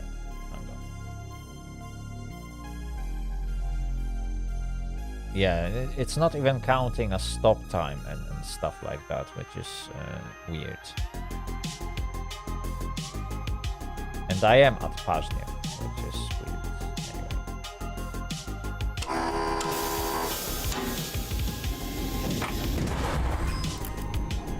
Alright, let's carry on.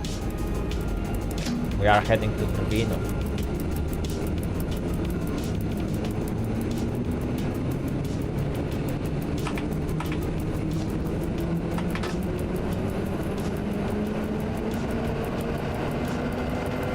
Ah, there's another player.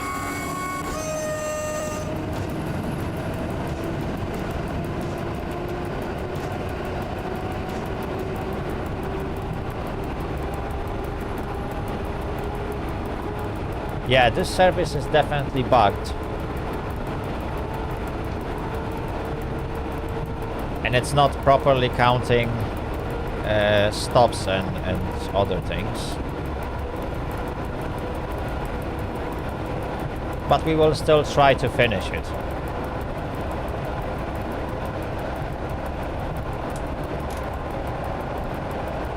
You can turn off the wipers.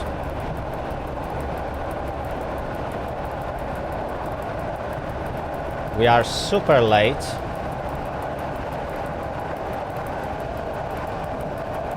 Well, are we? Up to 30 minutes on Polish railways. It's not even a delay, see? The game even agrees with me.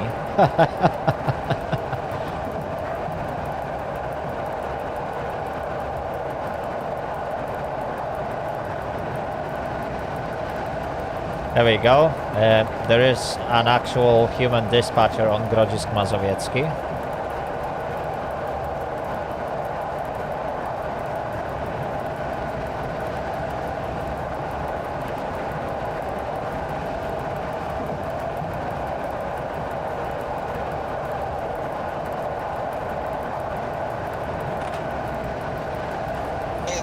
Train 91382, trying to communicate with 19981. There we go, and we can now hear another players.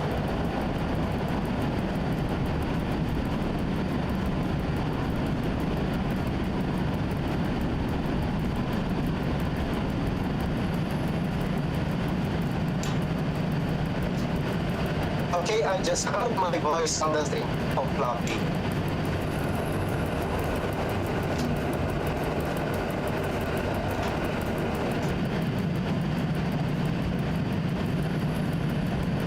Hello, hello.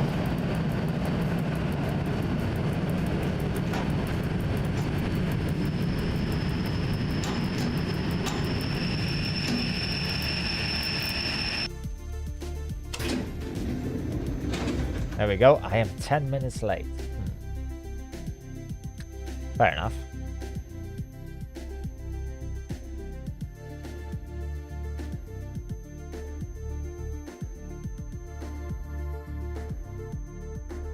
Still a few seconds. And that's why we need some voice command to tell us, yeah, you're ready to go. If I wouldn't have checked that, probably the doors would get closed and I would have left the station before passenger exchange has been finished.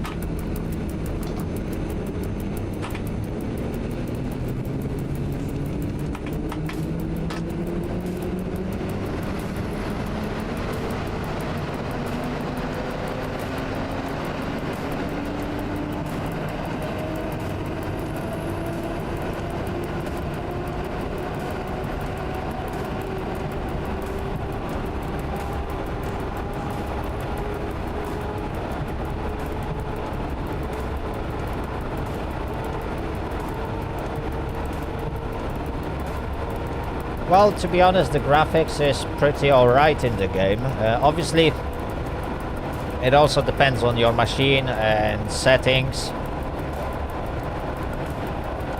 But yeah, in general, Simrail has pretty alright graphics. It's not at the same level as Train Sim World. I have to admit that Train Sim World can have slightly better looking graphics in some places. But when it comes to gameplay, I find Simrail much more fun than Train Sim World. Both on single player and multiplayer. Well, Train Sim World doesn't have multiplayer. Floppy, I am now sure that I can see you at any point from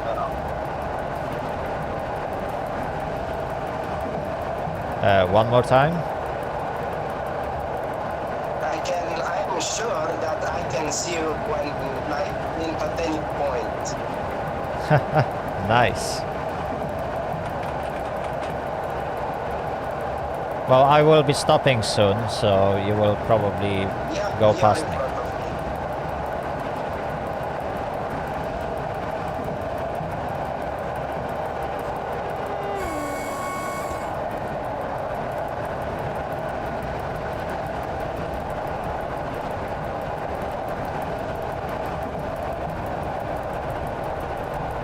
And we just passed together.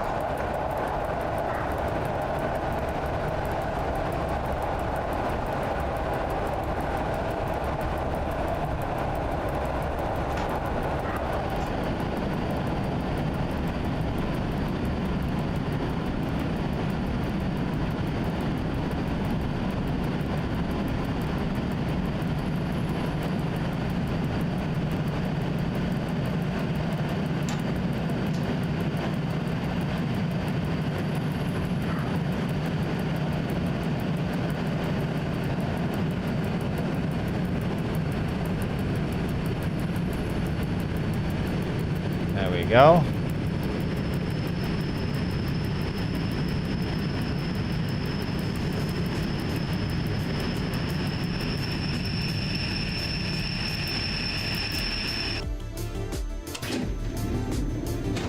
Well, chat, at least this time, so far, I haven't broke this train. So far.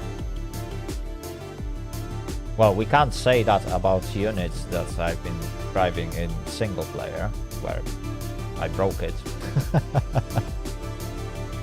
Hopefully, I will be able to finish this scenario.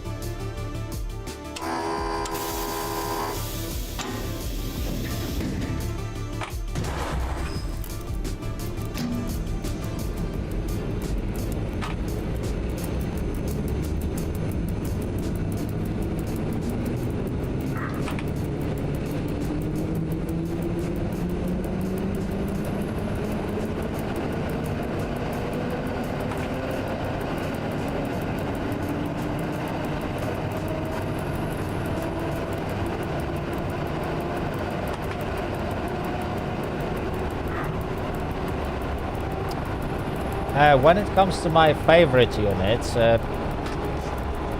my all-time favorite is EU07 and the entire family of these locomotives. Mostly because I really enjoy driving them, at least in the game and stuff. It's one of those locomotives that you have to actively drive, and you have to pay attention to many things because it's fully manual and analog, if you prefer to call it that way. So there's no abundance of electronics that would help you drive it. If you mess up, then you messed up, and it's really hard to recover. Well, it's really hard. It is challenging to recover from many mistakes. So it's one of the units that you have to actively drive, and that's why I like it. You can't pretty much make it drive itself like E186 or Trax or Dragon. Pretty much you can drive those two units in a way that driver's input are very minimal, if any.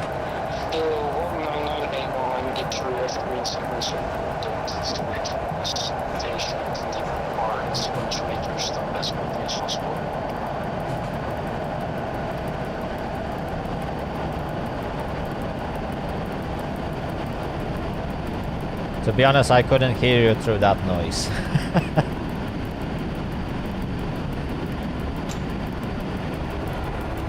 I cleared your signal to green in the station, so you can continue as quickly as possible. Oh, so I see, I see. By accidentally driving through the station, which could easily be me, so to say.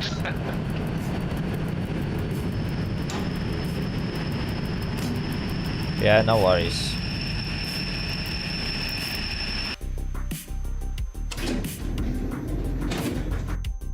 To be honest, chat, I nearly shot through that station.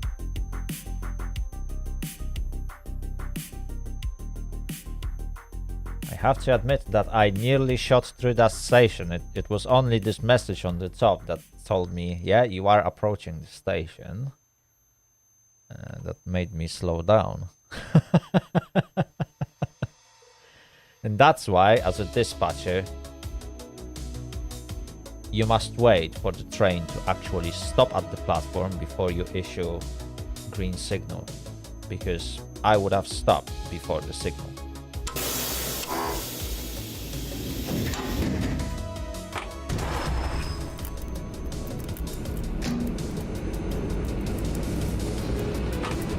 Anyway, we can now continue.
I have to admit that the sound of this unit is just spot on. It's exactly how I remember it when I used to travel in one of those as a passenger. It's absolutely spot on. So if you think the unit is loud,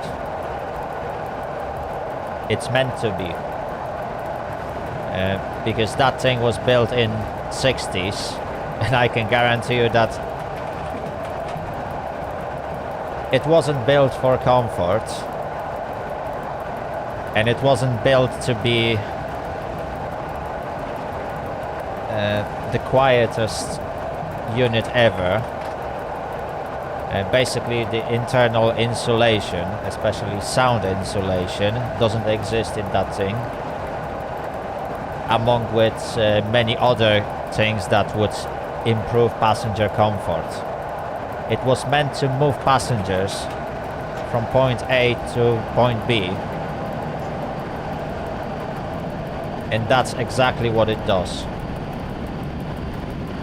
Nothing more, nothing less.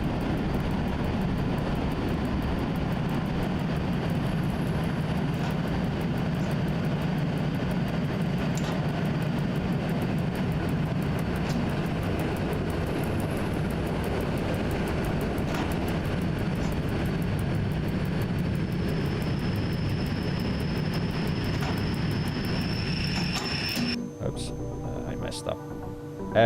What is that jerky? Right, so basically this unit tends to have very abrupt start. And it's pretty much the same as in real life. When this train was setting off or stopping, it happened really abruptly, so you had to brace yourself a little bit, as a passenger at least. Otherwise, you would be sent flying. Because, yeah, this thing was not built for comfort, as I said before. So, brakes can be very rough, and drivers weren't really delicate with them, because drivers always sat in his seat. He's holding those two levers, one in left hand, one in right hand, pretty much, to operate the brakes and the throttle, and that's pretty much it. Yeah, you operate the horn with your feet, so basically that's your horn. So yeah, it was very simple unit to operate, but it was very rough on the edges. Well, it is still in use in some places,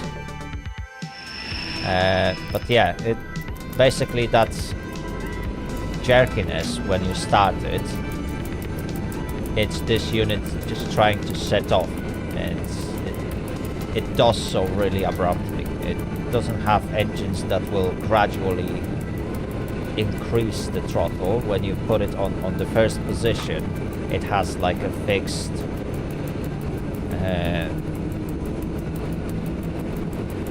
throttle settings, and it will start really abruptly. Same goes to stopping. The brakes will just hold, and that's it.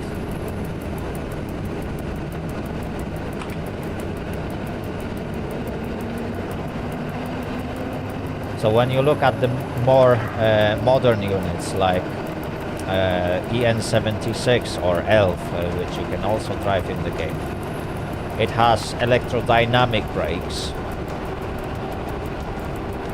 and it stops really smooth, but it takes very long distance to stop.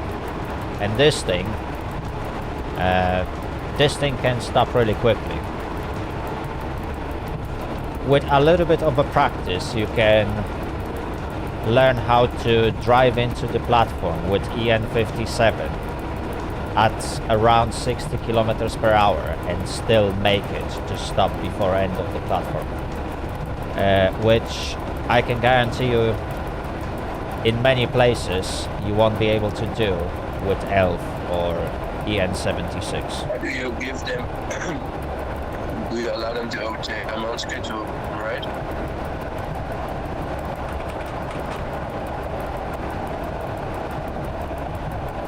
You are supposed to arrive at 21:13 and they are at 160 kilometers an hour. So the first one already is crossing you, and the second one is also driving 160 kilometers an hour to cross you in front. So your scheduled departure the time railway crossing is opened. This very hard to pronounce name station is 21:19, so I think you'll be fine. Alright, thank you for the information. Yes, no worries.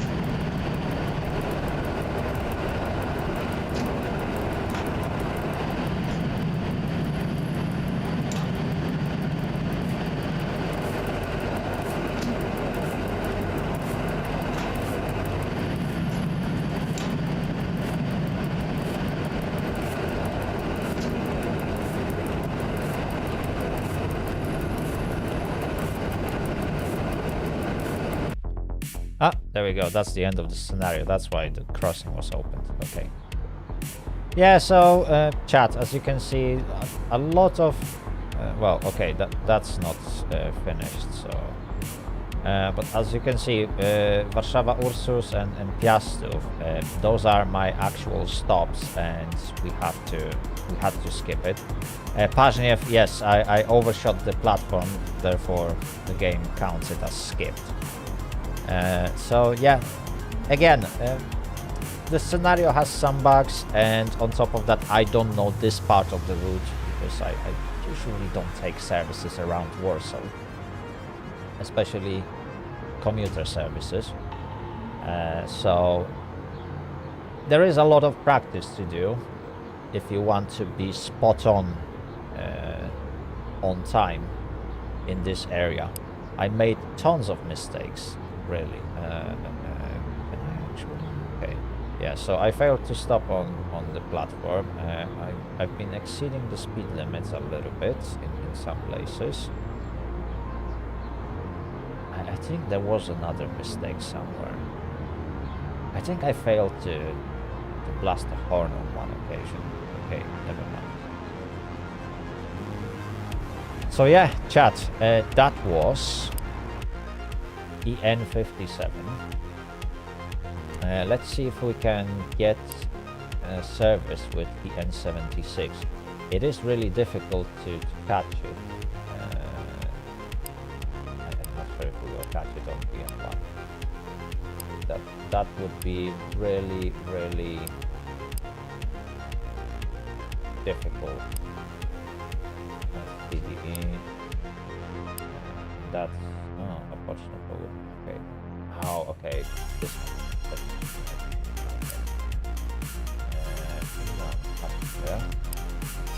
Yeah, so there's only EN76, which I'm not fan of them.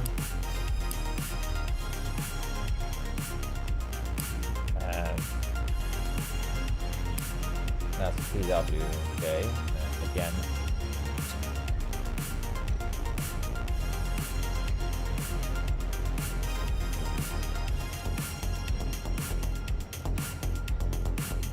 Well, to be honest, at this point, yes, it does, because those units are approximately 60 years old. The production of EN57 was going between 1961 and 1993 or 91. So no, 1993. So some of the units that are still in use, I believe the oldest one is over 60 years old. So regularly, yes, those units have to go through maintenance and stuff like that. But they are still in use. They are still in use. Right, those are... Ah, there we go. Sędziszów is the last stop. So you can go from Katowice to Sędziszów.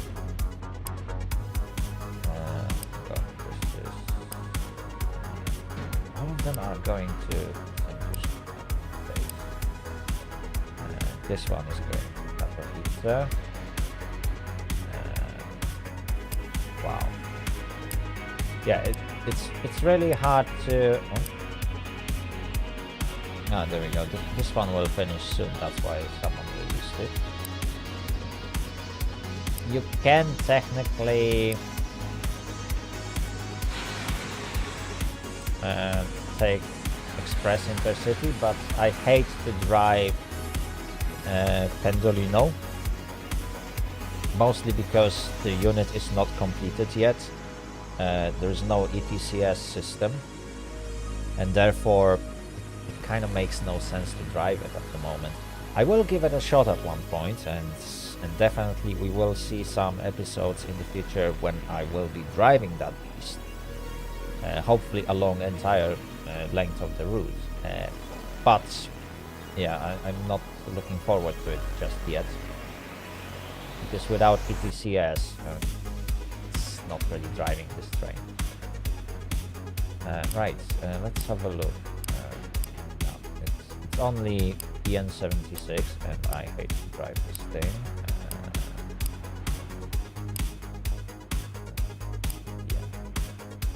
Chat, I'm really glad to see the game is so busy that you are struggling to pick up your service.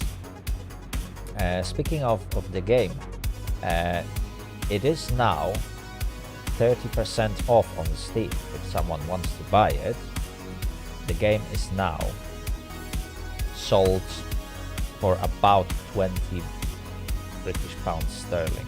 I'm not sure about other currencies, how much does it cost at the moment, but you can grab the game at a 30% off. So if you consider to buy this game, I would recommend doing it now. Oh, someone already pinged that, is it? I've seen the service just pop in and vanish. That's how quickly services are going. Oh. No, I don't want this. This one is going to Gerardo. Come on, give me a break.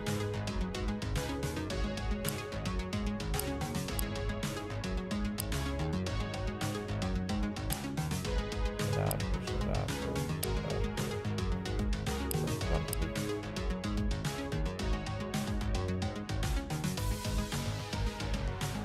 Ha!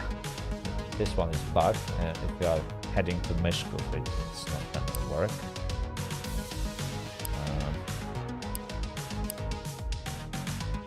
So this one will vanish soon.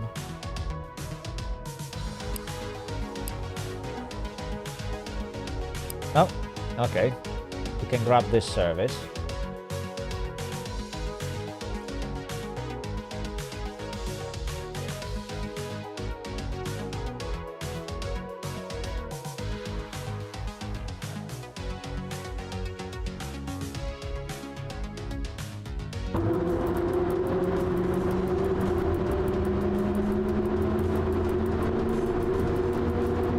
Okay, and the train just left Cosworth.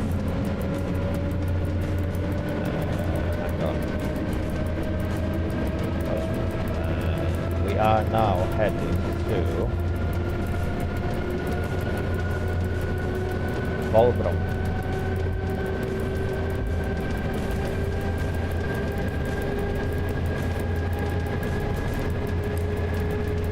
Okay, I'm going to take over. That is passenger, and I need rapid.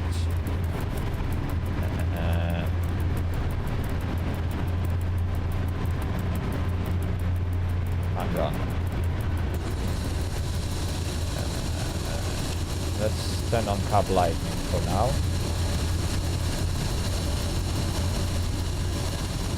Blah blah. Okay, quick check. Okay, speed limit is 120 because I couldn't. Oh, okay, that's the first time I can see. Okay, alert, train beating. We don't need train beating. The speed limit is 100.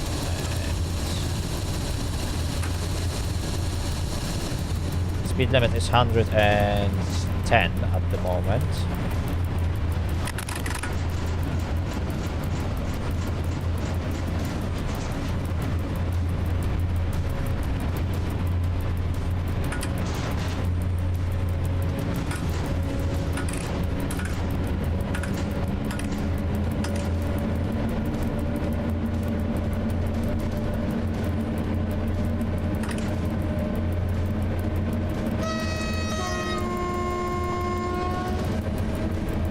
Okay, I can see an issue here. So that's the first time I'm getting graphical glitches in the game, chat. Because I can tell you that I shouldn't have this EU07 on the front window. Or maybe. Oh, okay, so there's a sticker. That's interesting. That is interesting.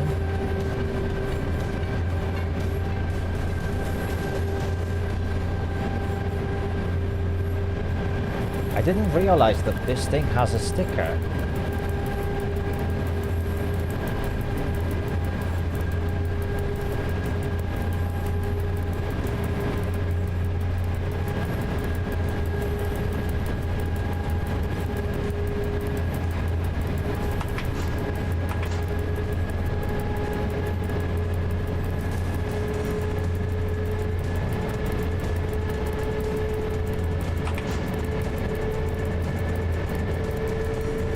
Okay, so see, that's the first time I'm driving this particular version of this locomotive, because those were introduced in the latest patch, and I haven't had a chance to drive it yet. But I didn't realize that some of them will have a sticker on the front windows. That's interesting. Okay, the speed limit will go down to 100. Which is correct, because we are now approaching a tunnel.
Go. I was a little bit too slow on the brakes, but I think the controls changed slightly, so I need to get used to that.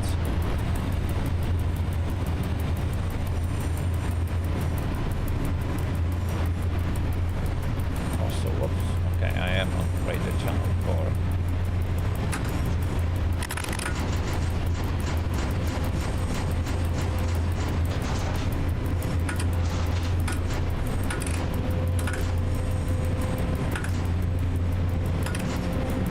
Yeah, so there's a lot of new things, chat. I really need to practice on the new controls, because previously when you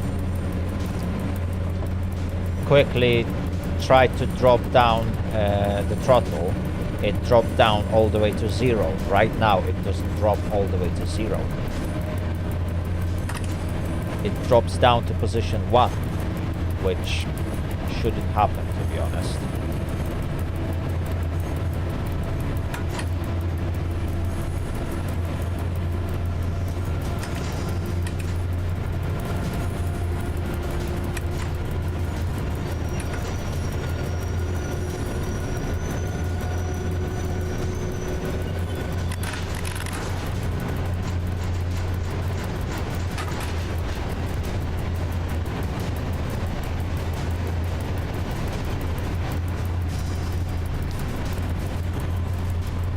Okay, brakes also operate slightly different.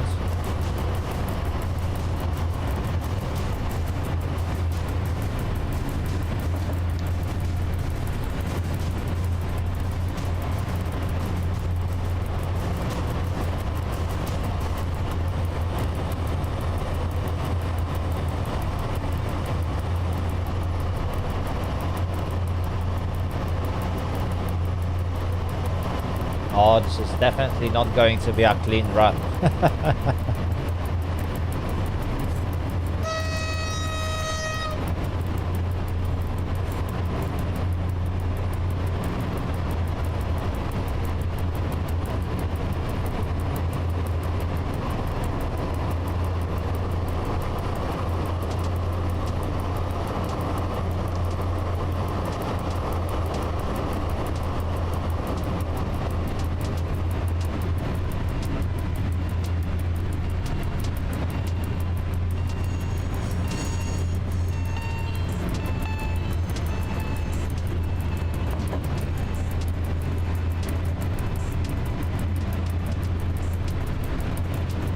There we go.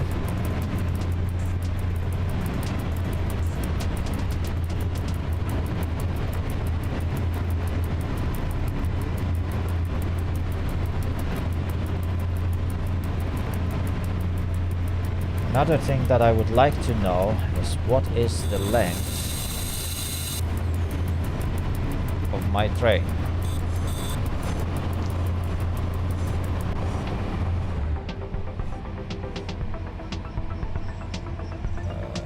How many cars do I have? Oh, I can't see it. Got at least 6 cars. Okay. They are about 24 meters long, if I remember correctly.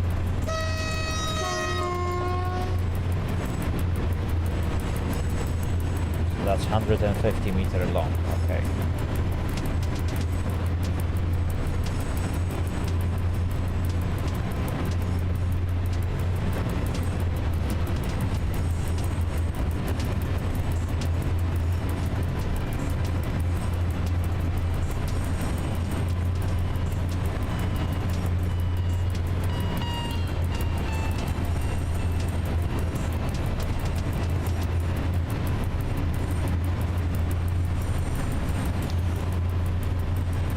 See, chat, that's what I was talking about earlier on when I said that this is my favorite locomotive. Everything is manual. You don't have cruise control. You don't have all those fancy systems that will tell you that is the speed limit, that's gonna be the speed limit. Nothing like that. Everything is fully analog in this one. So if you miss a sign, or if you operate the brakes incorrectly, the train will just spiral out of control.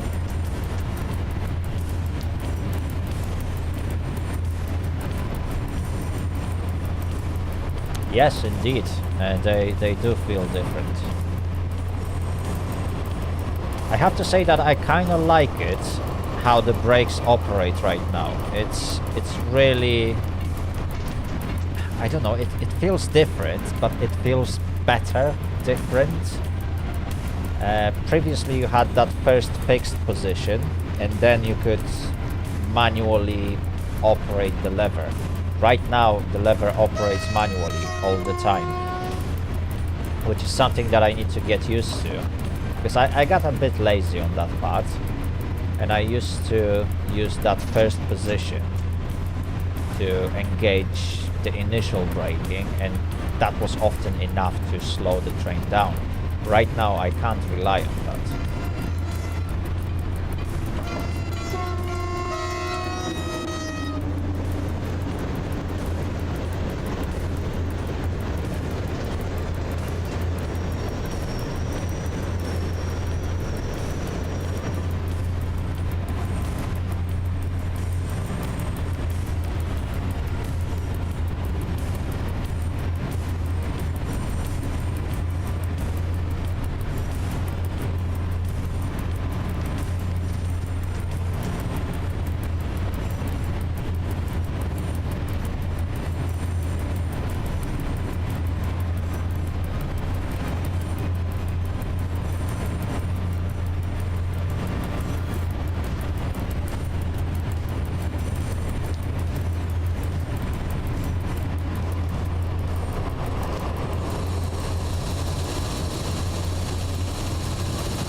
Oh, looks like we now have a green signal.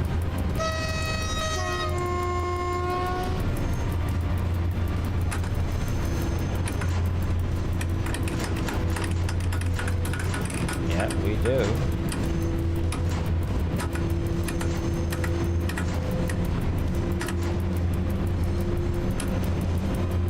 Oh no, we are late. 2 minutes. Well, 3 minutes.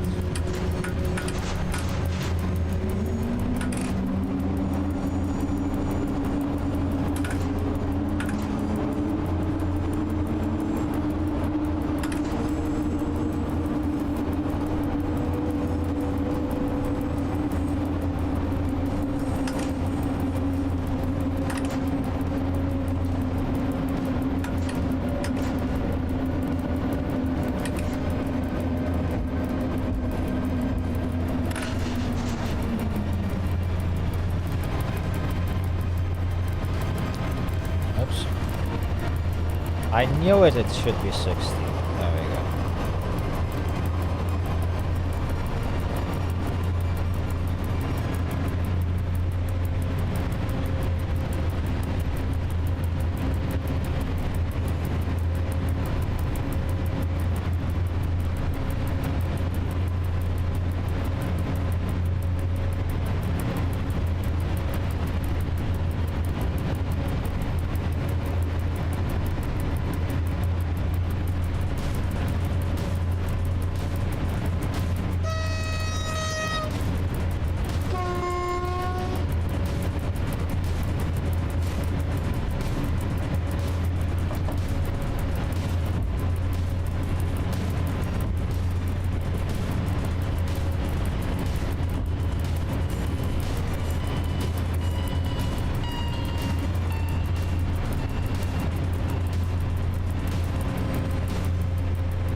Oh, we are approaching 30 km/h speed limit.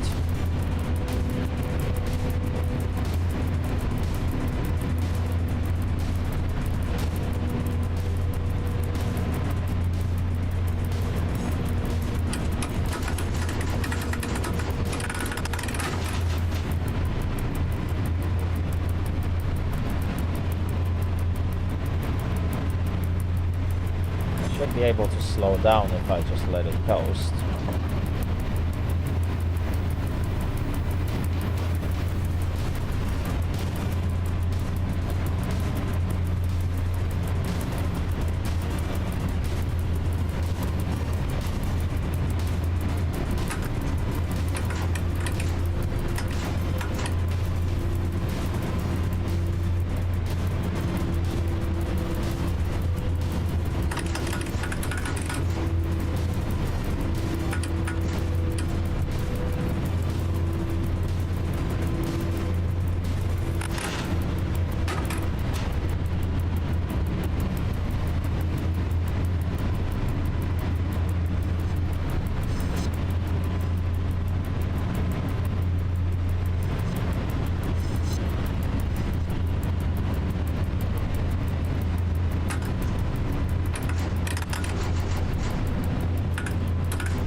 This section of tracks is horrible.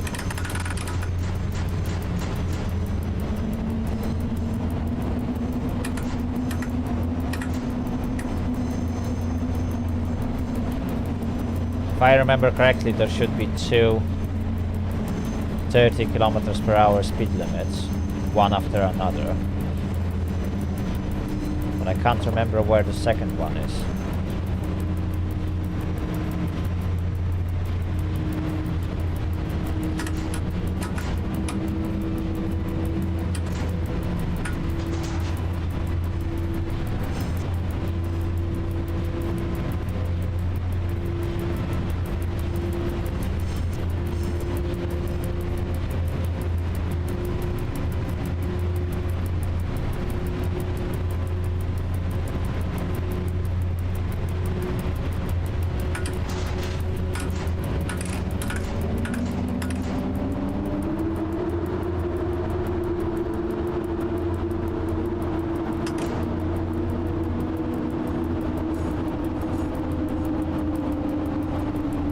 Ah, there we go. That's the sign for it. Yeah, that's 30. So we can let it coast.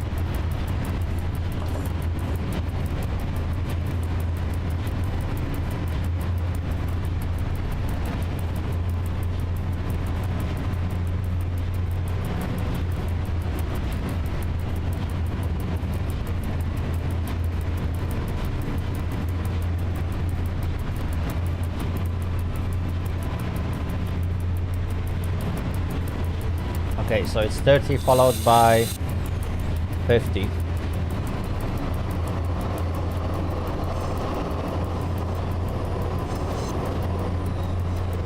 I might have overdone it with the brakes.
That was too quick.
I think the player just took over this train.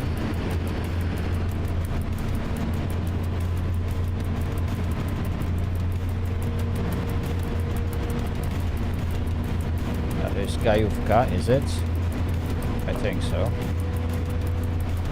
So we are not stopping here.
Come on, where is that station?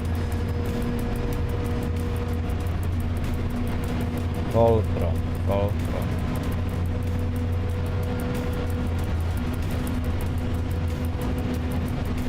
That is probably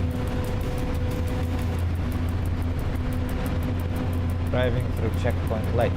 Wait, is that just Gajówka? My days. I am so late.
Go.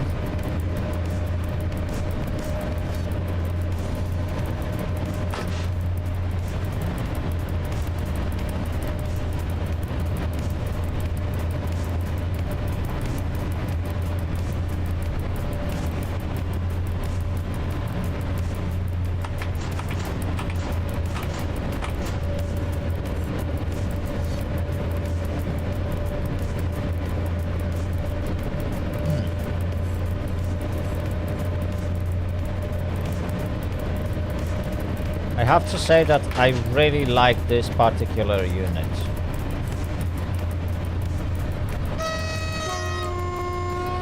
I'm starting to like it.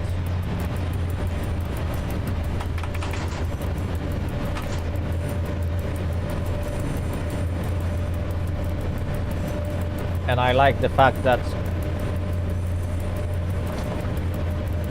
each and every single locomotive or every single EU07 will drive slightly different, and this one drives slightly different than the ones that I could drive before,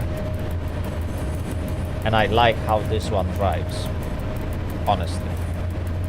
I really enjoy it.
keeping a stable speed in this one is yeah, it is quite challenging.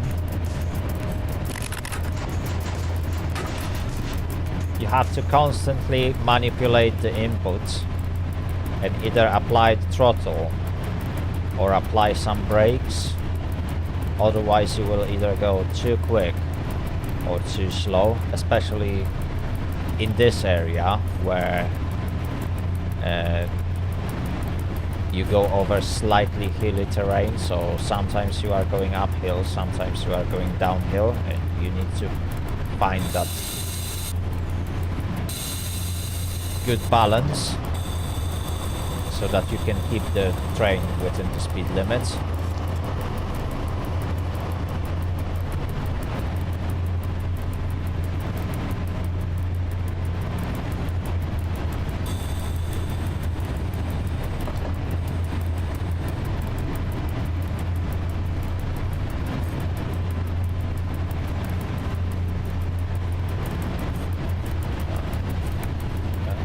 Washer. I'm looking for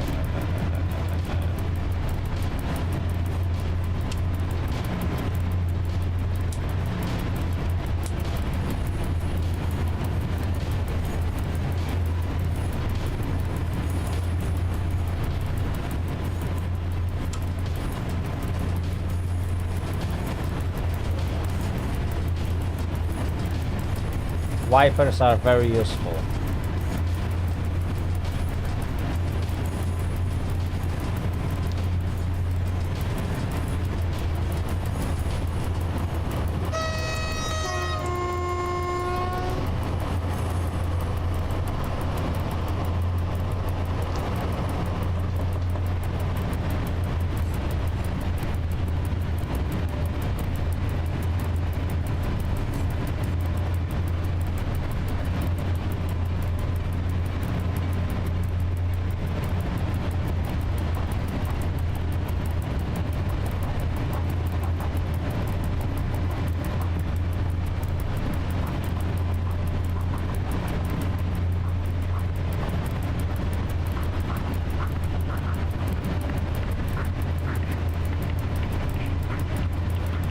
Londix, thank you very much for joining me today, and I'll catch you next time.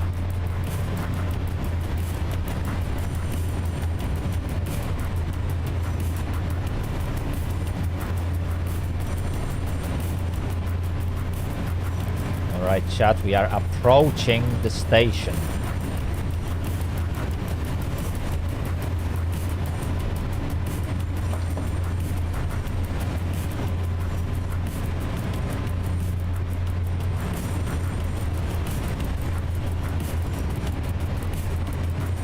To be honest, it's hard to see anything in that darkness.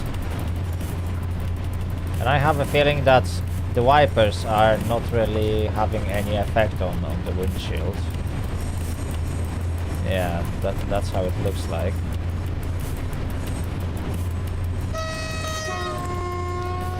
Whoa, come on, I couldn't...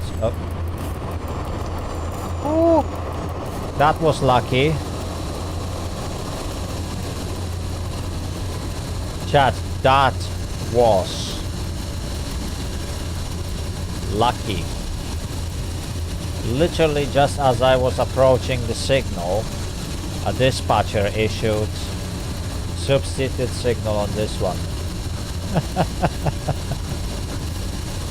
So I was able to continue, otherwise I would have jumped through the red light. Oh my days.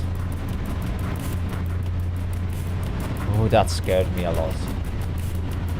I knew there's gonna be a red signal, but I couldn't see it.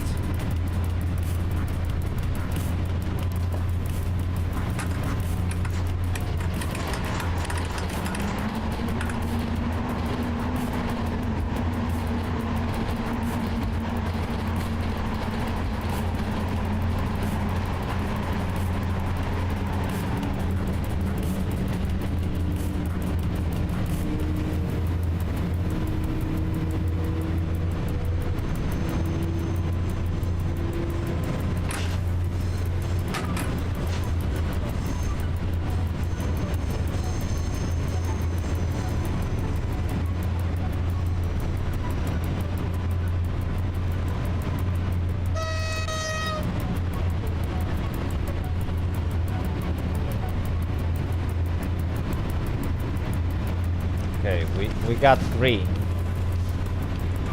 Yeah, wipers are not really doing anything, which isn't helping in the rainy weather.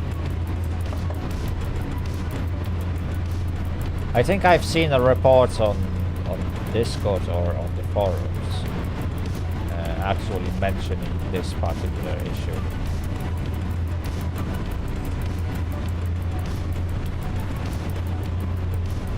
Also, I'm supposed to stop on this platform.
Wait.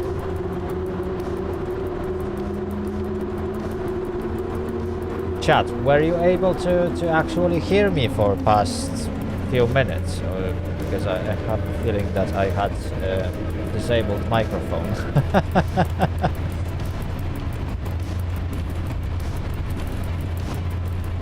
Oh my days. I think everything worked, is it? Anyway, I need to take a very quick break. So I'll be right back.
Alright, I am back. So, I will now take over from the AI.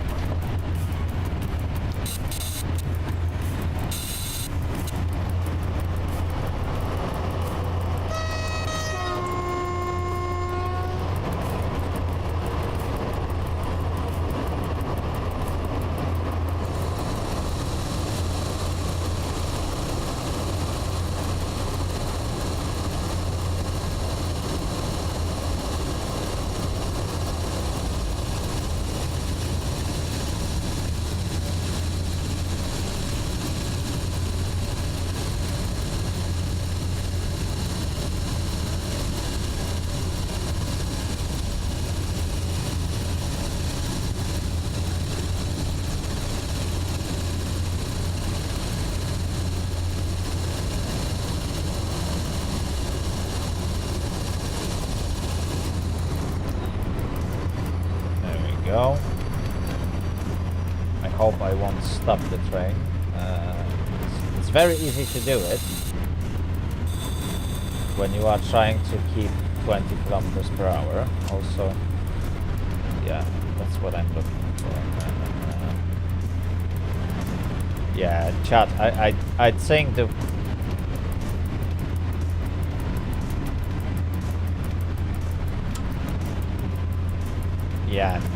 the wipers doesn't really have any effect on the rate, at least in this model, which is a bit of a shame because it reduces visibility. But I'm 100% sure I've seen a report on this on the forums, so developers are aware that this is happening. Okay, now be able to increase my speed.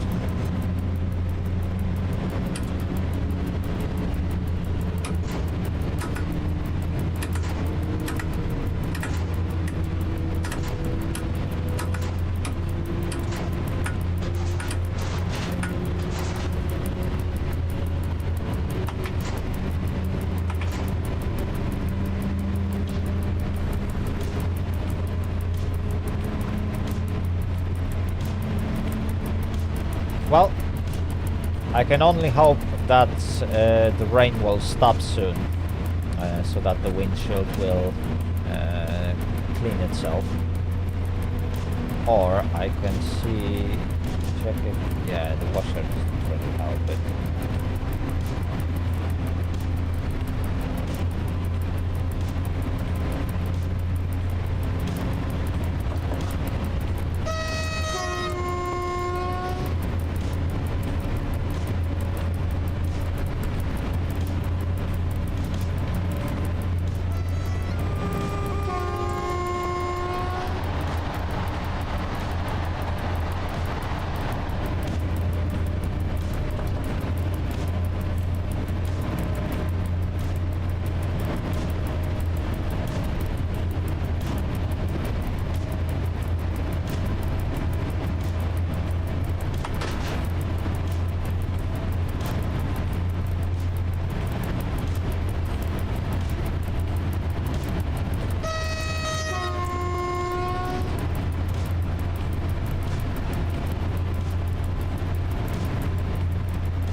I've been going a little bit too quick.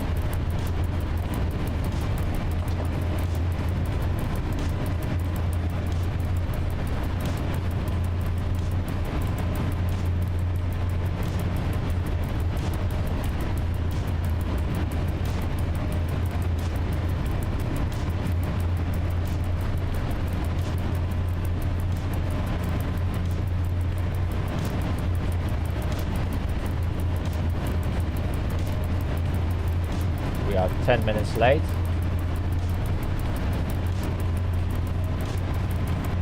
At Jaroszowiec Olkuski.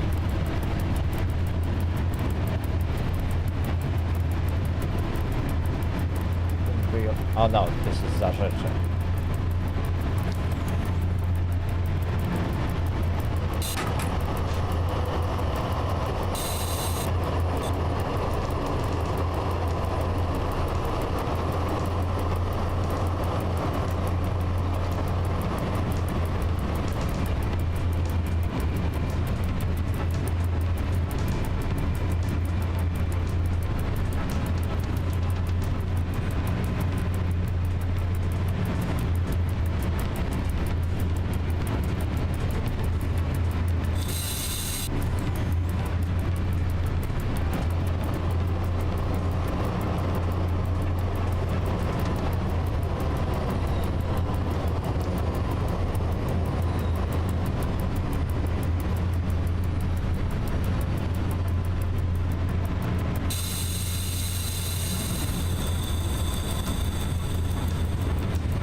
I was so confused about those lights.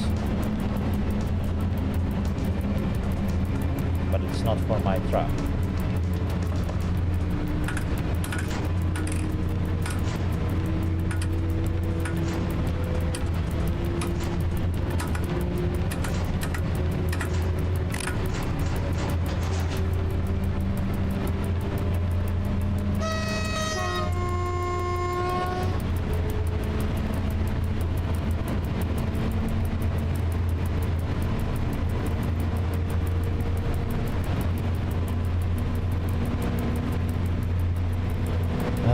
I really wish the rain would stop.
I have to say that the weather is really ugly.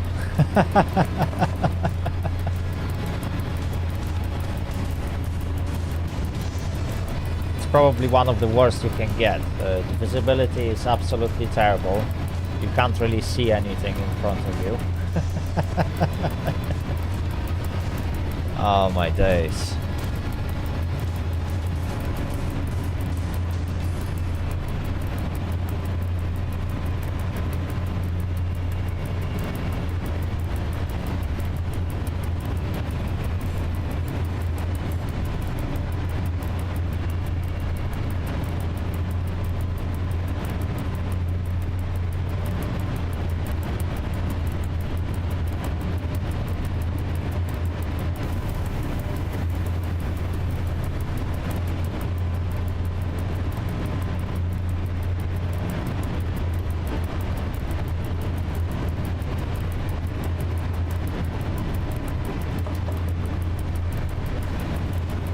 Wow, absolutely the worst possible weather.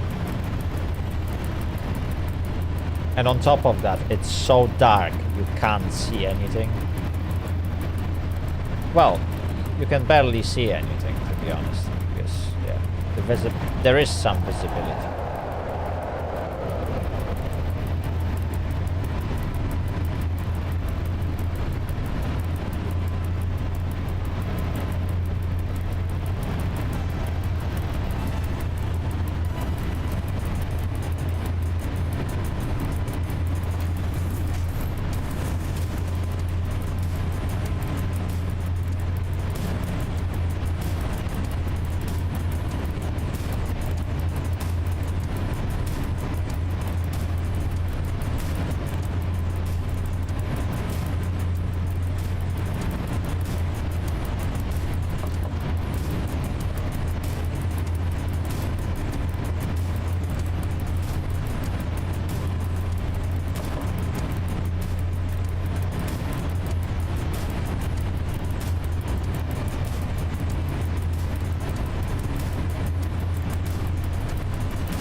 Well, we should be at least approaching Jaroszowiec-Olkuski now.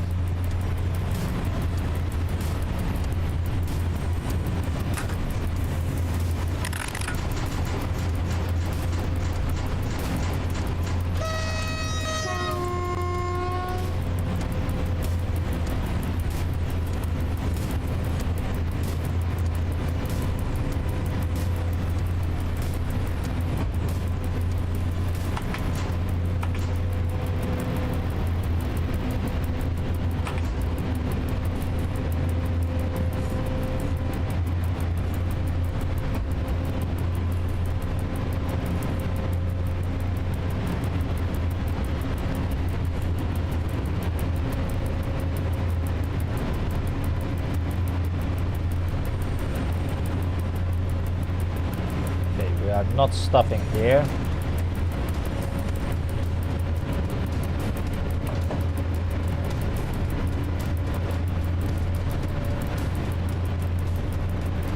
Our next actual stop is Olkusz in about 8 minutes.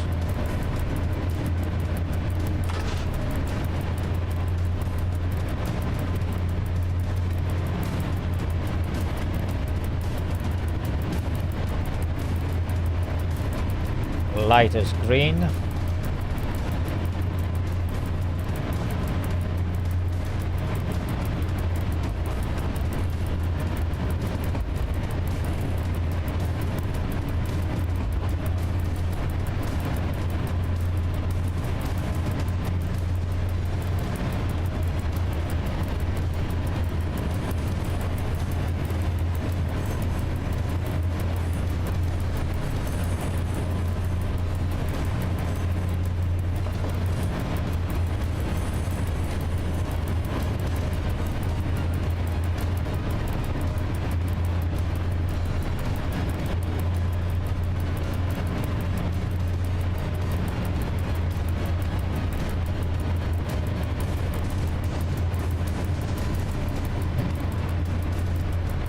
The weather is absolutely horrendous.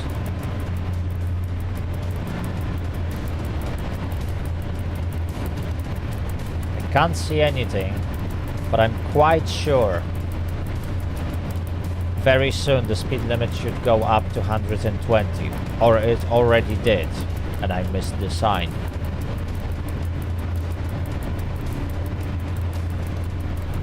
Can't really tell.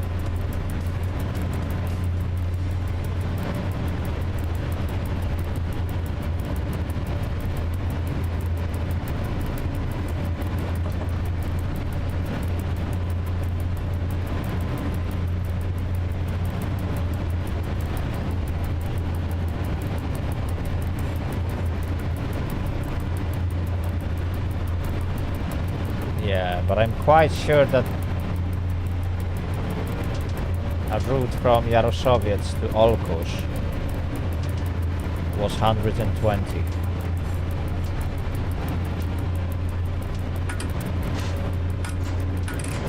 Let's give it a shot. Worst case scenario, I'm gonna get few penalties.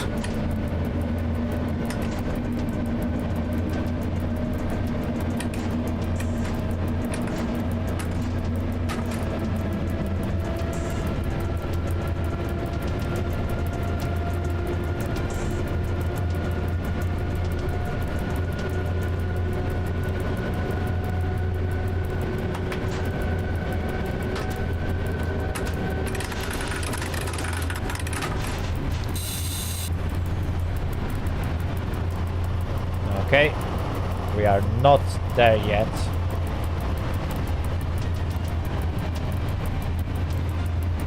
So I haven't missed the sign. There was no sign.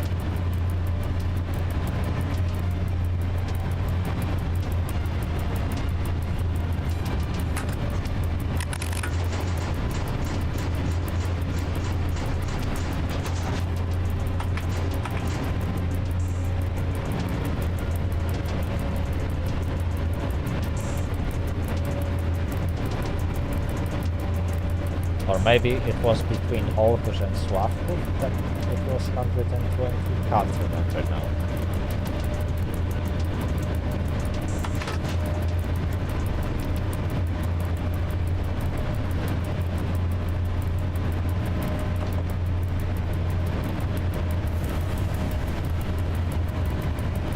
been ages since I've been traveling on this track, and bad weather doesn't help.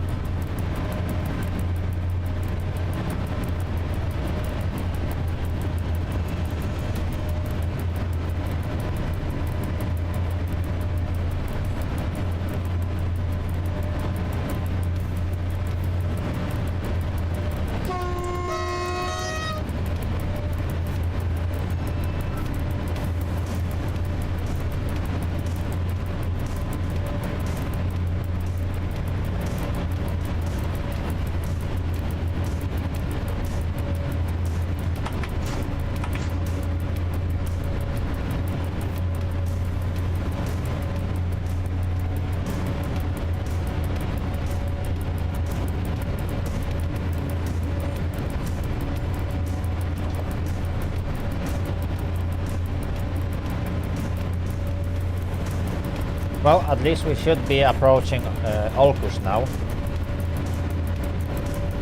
We are, yeah, approximately 9-10 minutes late. So in about 2 to 3 minutes we should be at Olkusz.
I was hoping that the rain won't last for that long, but it keeps on going.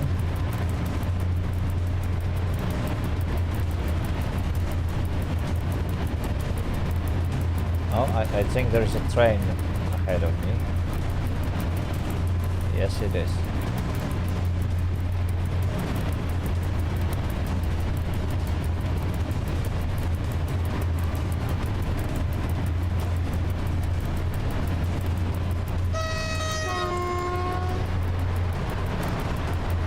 I'm not sure if that was... yeah, I think that's AI.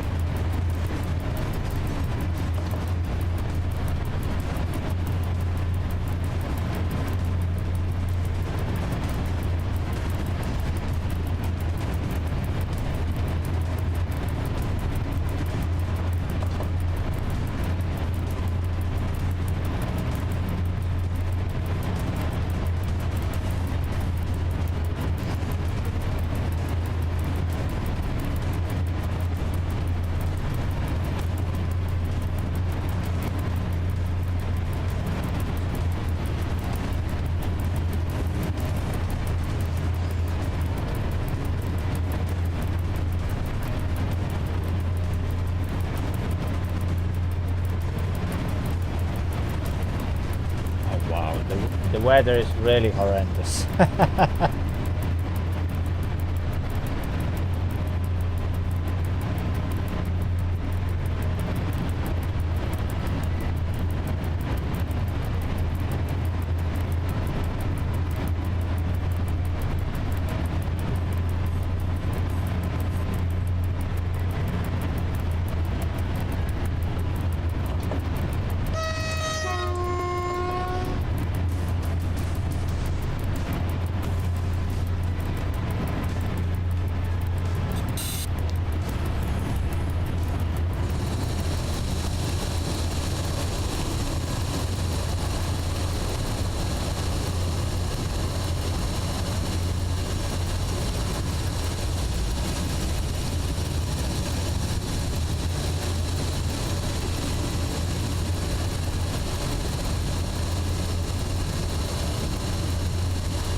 That is all kush.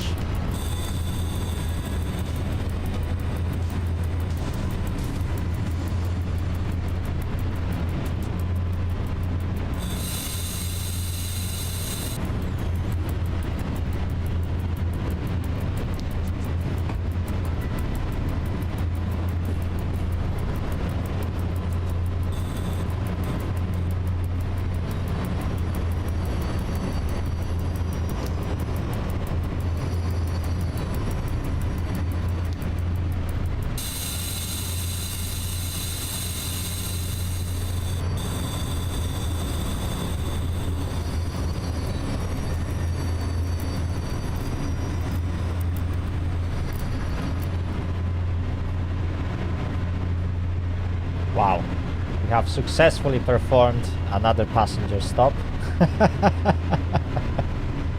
Oh my days, look at that weather.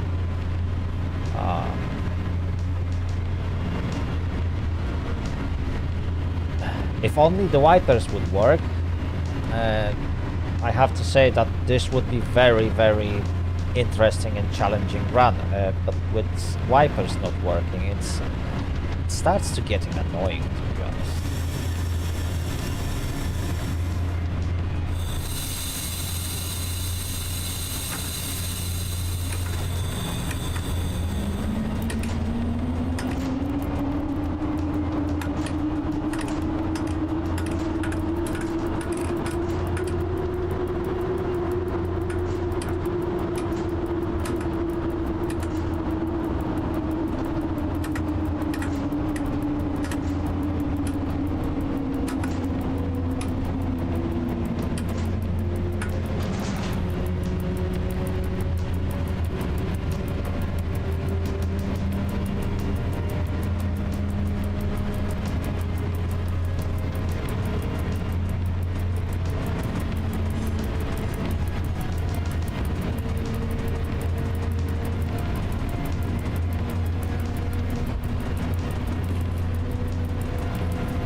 Oh, there we go, chat. Speed limit is finally going up to 120.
There we go, chat. Look at that. That's what I call speed.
Oh, nice, nice. So if you are dispatching at Sławków, I should be there in 7 minutes.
Okay, I have to admit that because of the rain, it took me much longer to slow down to this 40 limit.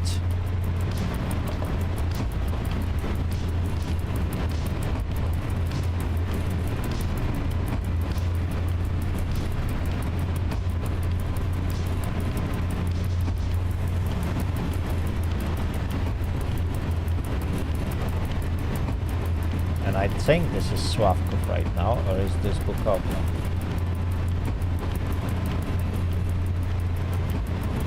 Oh, I can't see anything.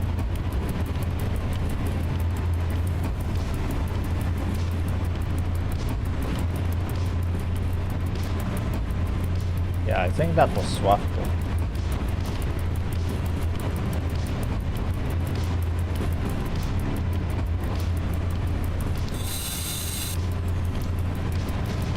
My goodness me, I couldn't even see that signal. The weather is getting even worse. I don't like it.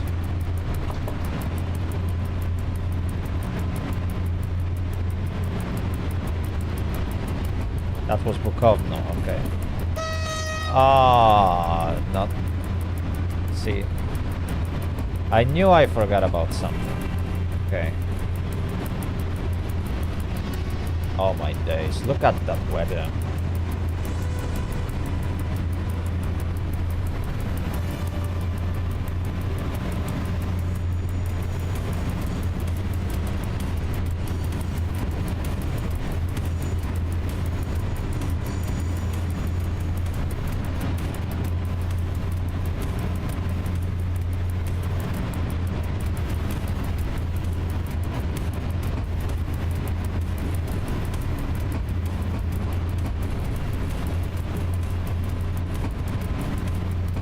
Okay, that is 120.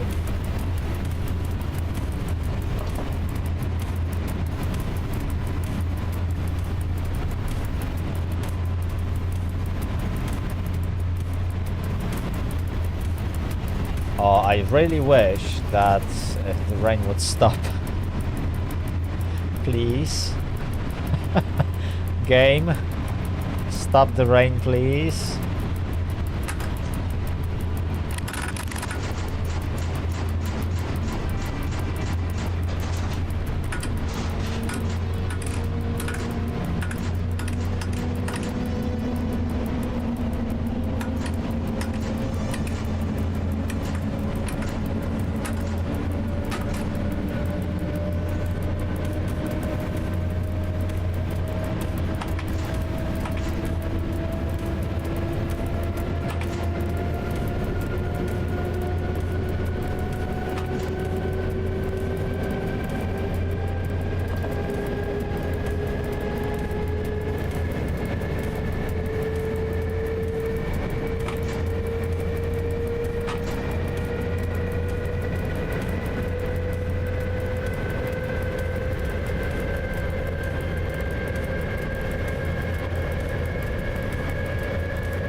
There we go.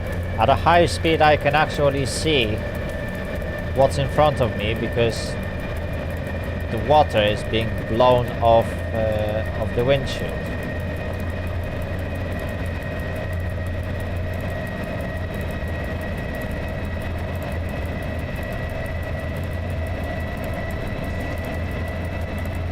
The problem starts at the slow speed.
There we go. Now I'm at Sławków.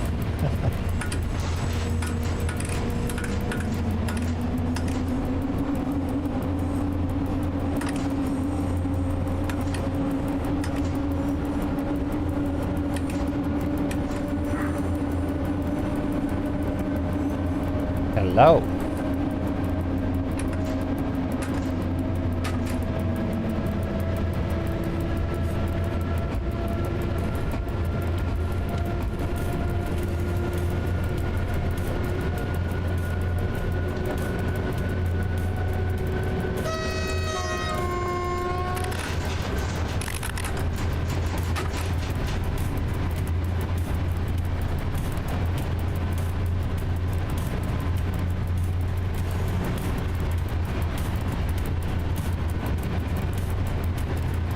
Oh, please tell me I don't have any red signal in front of me. That looks like it. Oh, I actually do. Oh my days. Ah, that was a fail. That was a huge fail. Wait, what was the previous one orange? I couldn't see that. But again, I can't see anything through that rain.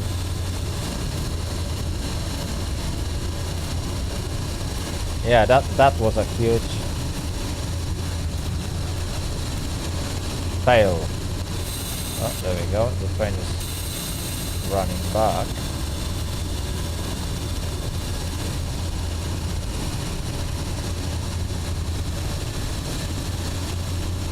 Ah, I see.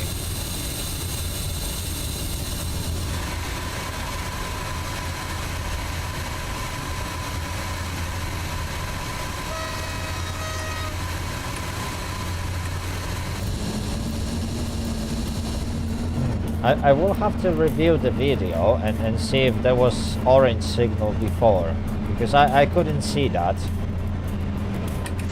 Or I missed it.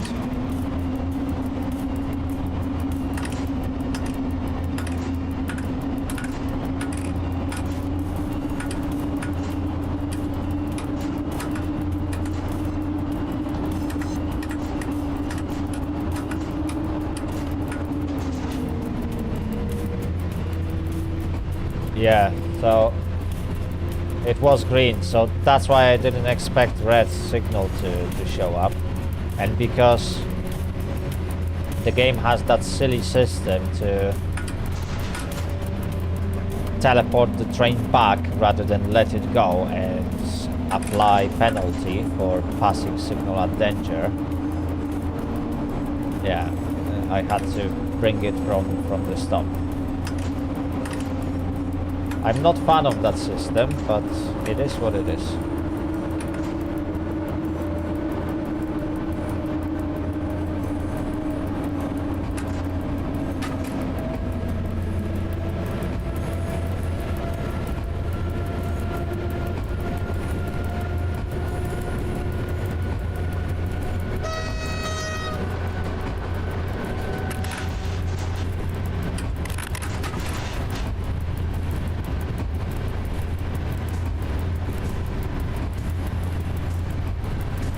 Chat, I can't see anything. I don't know about you guys, but I can't see anything.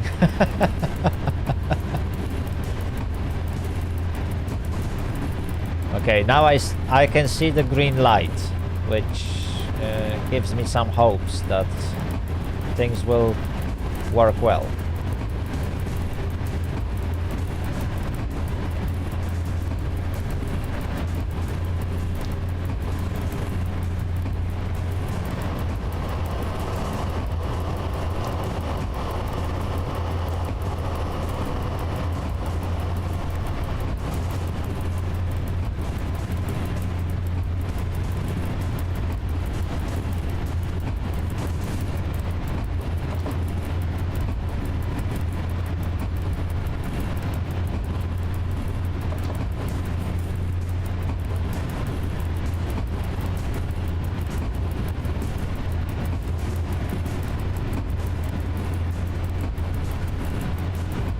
Wow, I almost got scared that the signal changed again.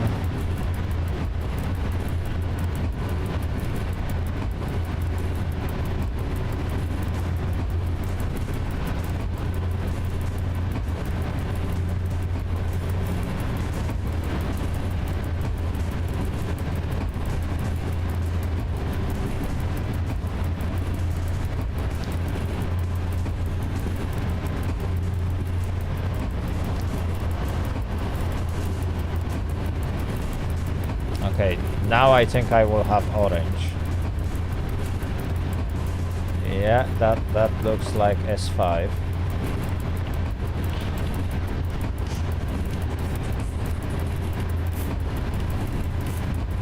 It is S5.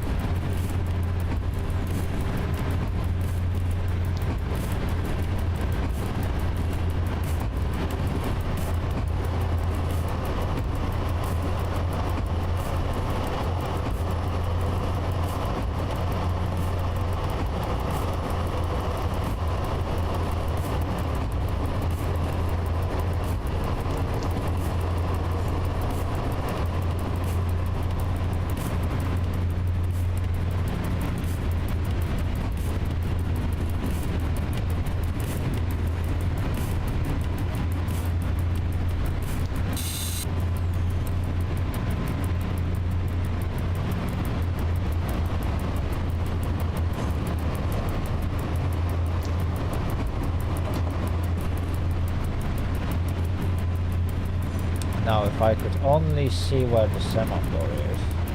Okay, I can see some red lights in front of me, and I believe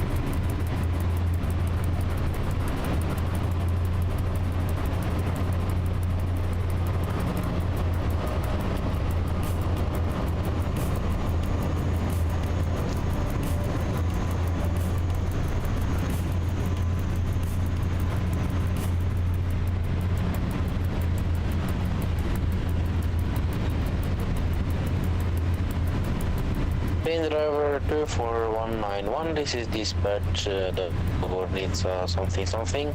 You'll be departing on a substitute signal that's due to an earlier failure of mine, sorry for that. You'll get a signal as soon as you're ready for departure. Okay, you can light it up. Can you repeat? You can turn on the signal, I'm not stopping here. Oh, okay, copy that. Thank you very much. No need for.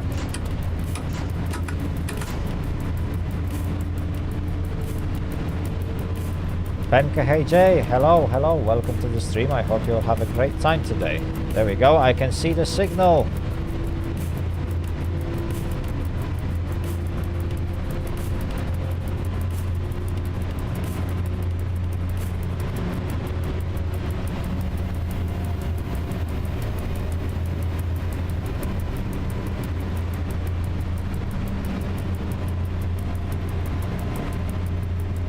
I'm doing great, trying to drive a train in a very heavy rain with broken wipers. There we go, that is the substitute signal. My days, this is a very long... Is it still flashing? It is still flashing, and we are through.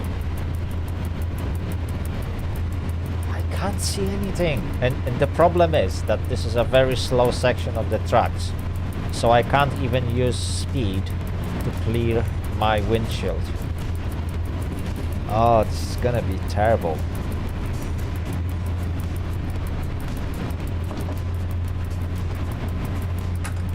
It's pretty much like I'm driving this train blind, because I can't really see much in front of me.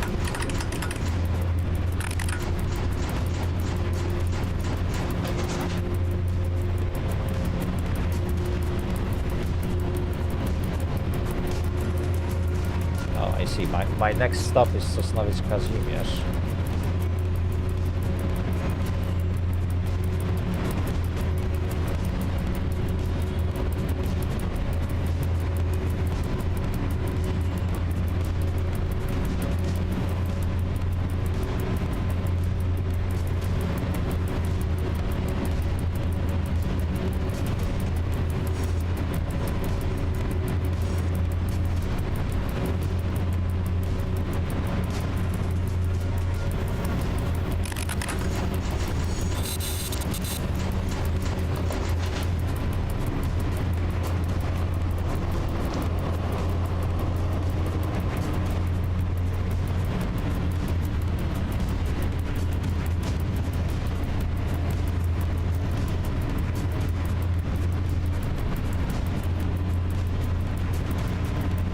Well, yeah, it happens, although normally what would happen,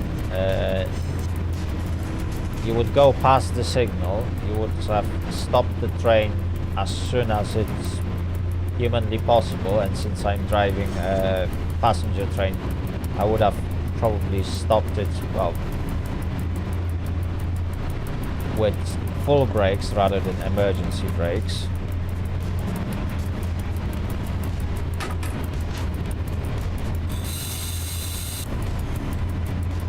And then I would have contacted with the dispatcher. Obviously that's not always possible in the game.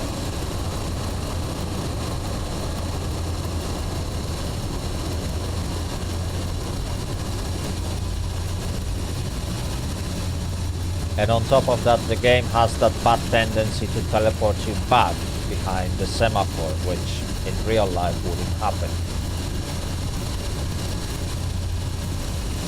So, well, for the sake of the gameplay, I guess that's better than having players roaming around, passing signals at danger, because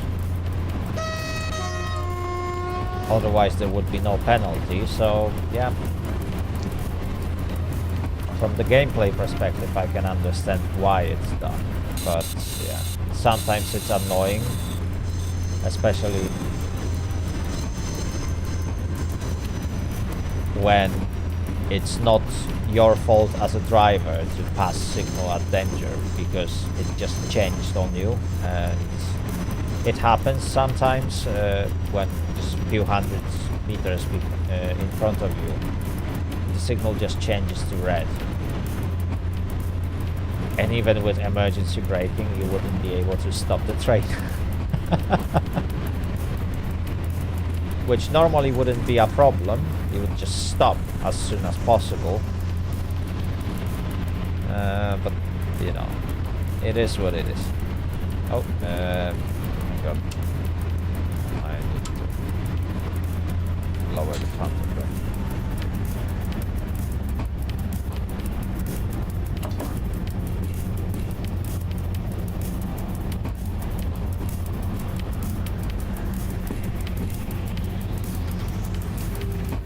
Yeah, that might be indeed an issue.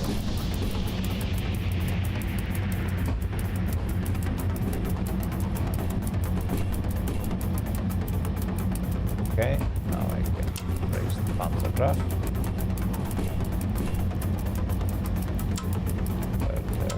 Compressor goes back on.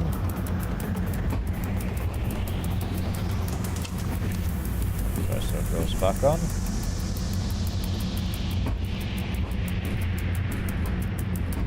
And cap lighting goes on. Arturo Aguilera, thank you very much for joining me today, and I hope to catch you next time.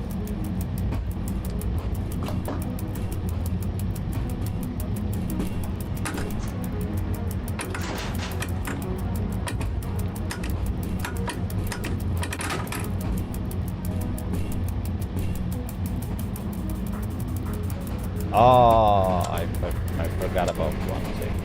Okay.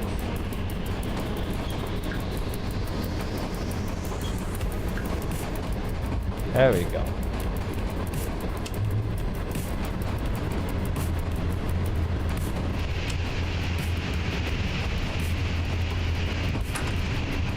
There we go. Now I got it right.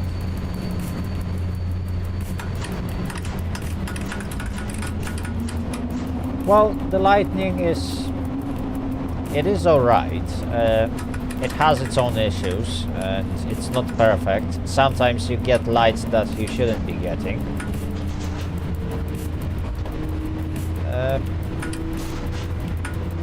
But yes, in general they did a really good job on the lighting in the game.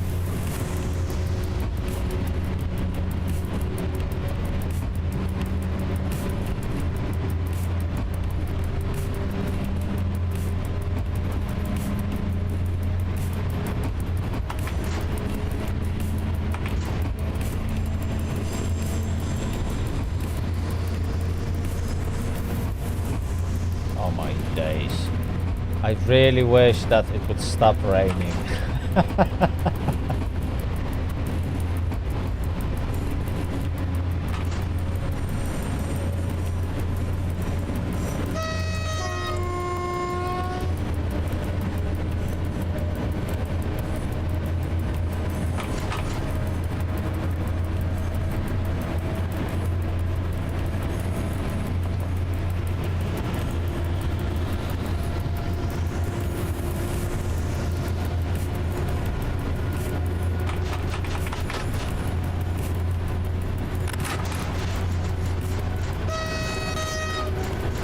Oh no, oh no, oh no, oh no, oh no, oh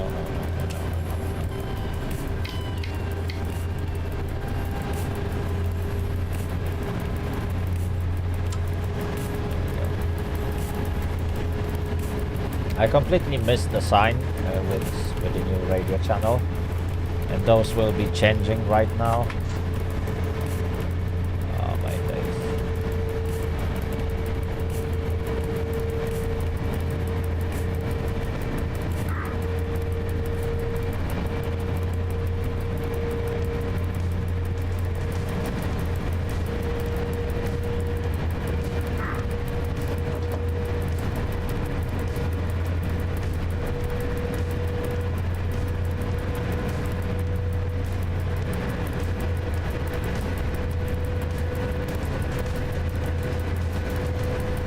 So basically, you have to change them when you pass a specific sign. It's a round sign with R and a number on it, and that refers to radio channel. Oh, I missed the sign with to sound a horn. So the fact that you got it automatic, you don't really need to worry about it, but normally there is a sign next to the tracks saying which radio channel you need to turn on. Oh my days, I couldn't see those signs. And if you don't change it, then obviously you don't have contact with the dispatcher.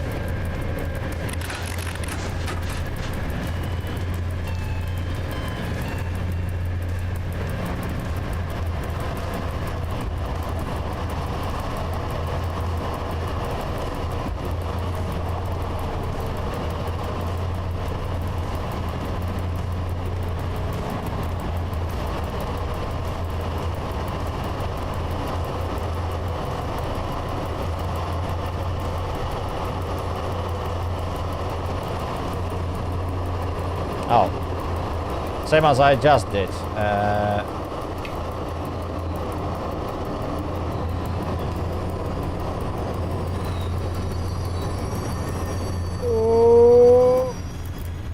Oh my days, chat! That is a perfect stop. That is a definition of a perfect stop, right at the marker. Oh, and I lost connection. 10 out of 10.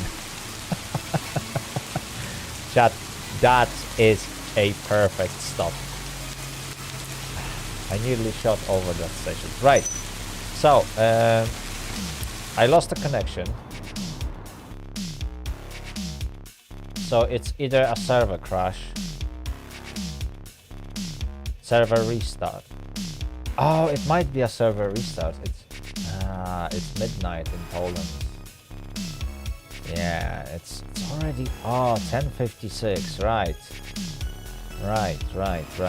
Chat, you know what? Yes. Penka, the game is in multiplayer, and that was a multiplayer session. And it looks like the server just either crashed or got restarted. I think it got restarted because everyone was kicked out. So yeah, I'm not going to be rejoining because I think it's time to call it a day. It's been 4.5 hours since I started streaming today, and it's getting late, and I got work to do tomorrow, so I'm afraid I can't stay up for too long.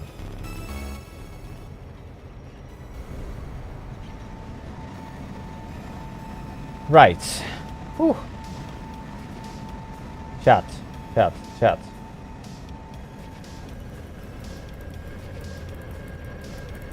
It's been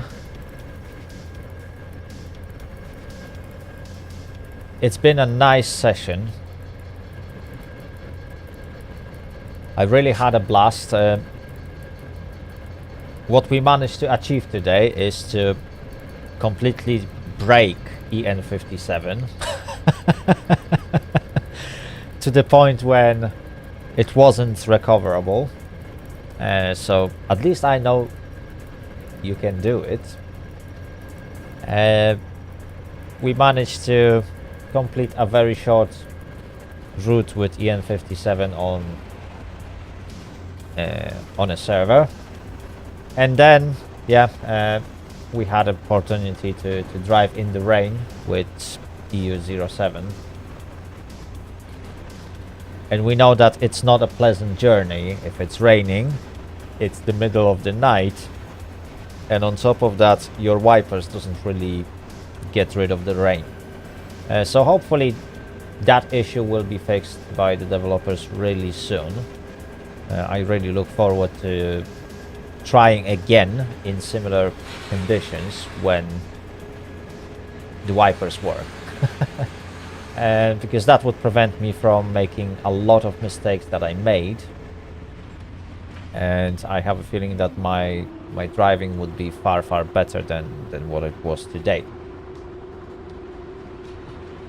Anyway, as I mentioned before, if you liked the game, if you enjoyed what you've seen today, and you are considering to buy Simrail, it is now 30% off on Steam, and I think it's a good opportunity to grab it, because not only the game is already cheap as it is, you can get it even cheaper, and it offers a lot of content that you won't find in another product, and the amount of content will only increase. So in my opinion, it's totally worth the price that it's being called, and I strongly recommend buying it. Right, anyway, thanks very much for watching. If you liked the video, give it a thumbs up, subscribe, don't forget to join my Discord server, and I'll catch you next time. Bye bye.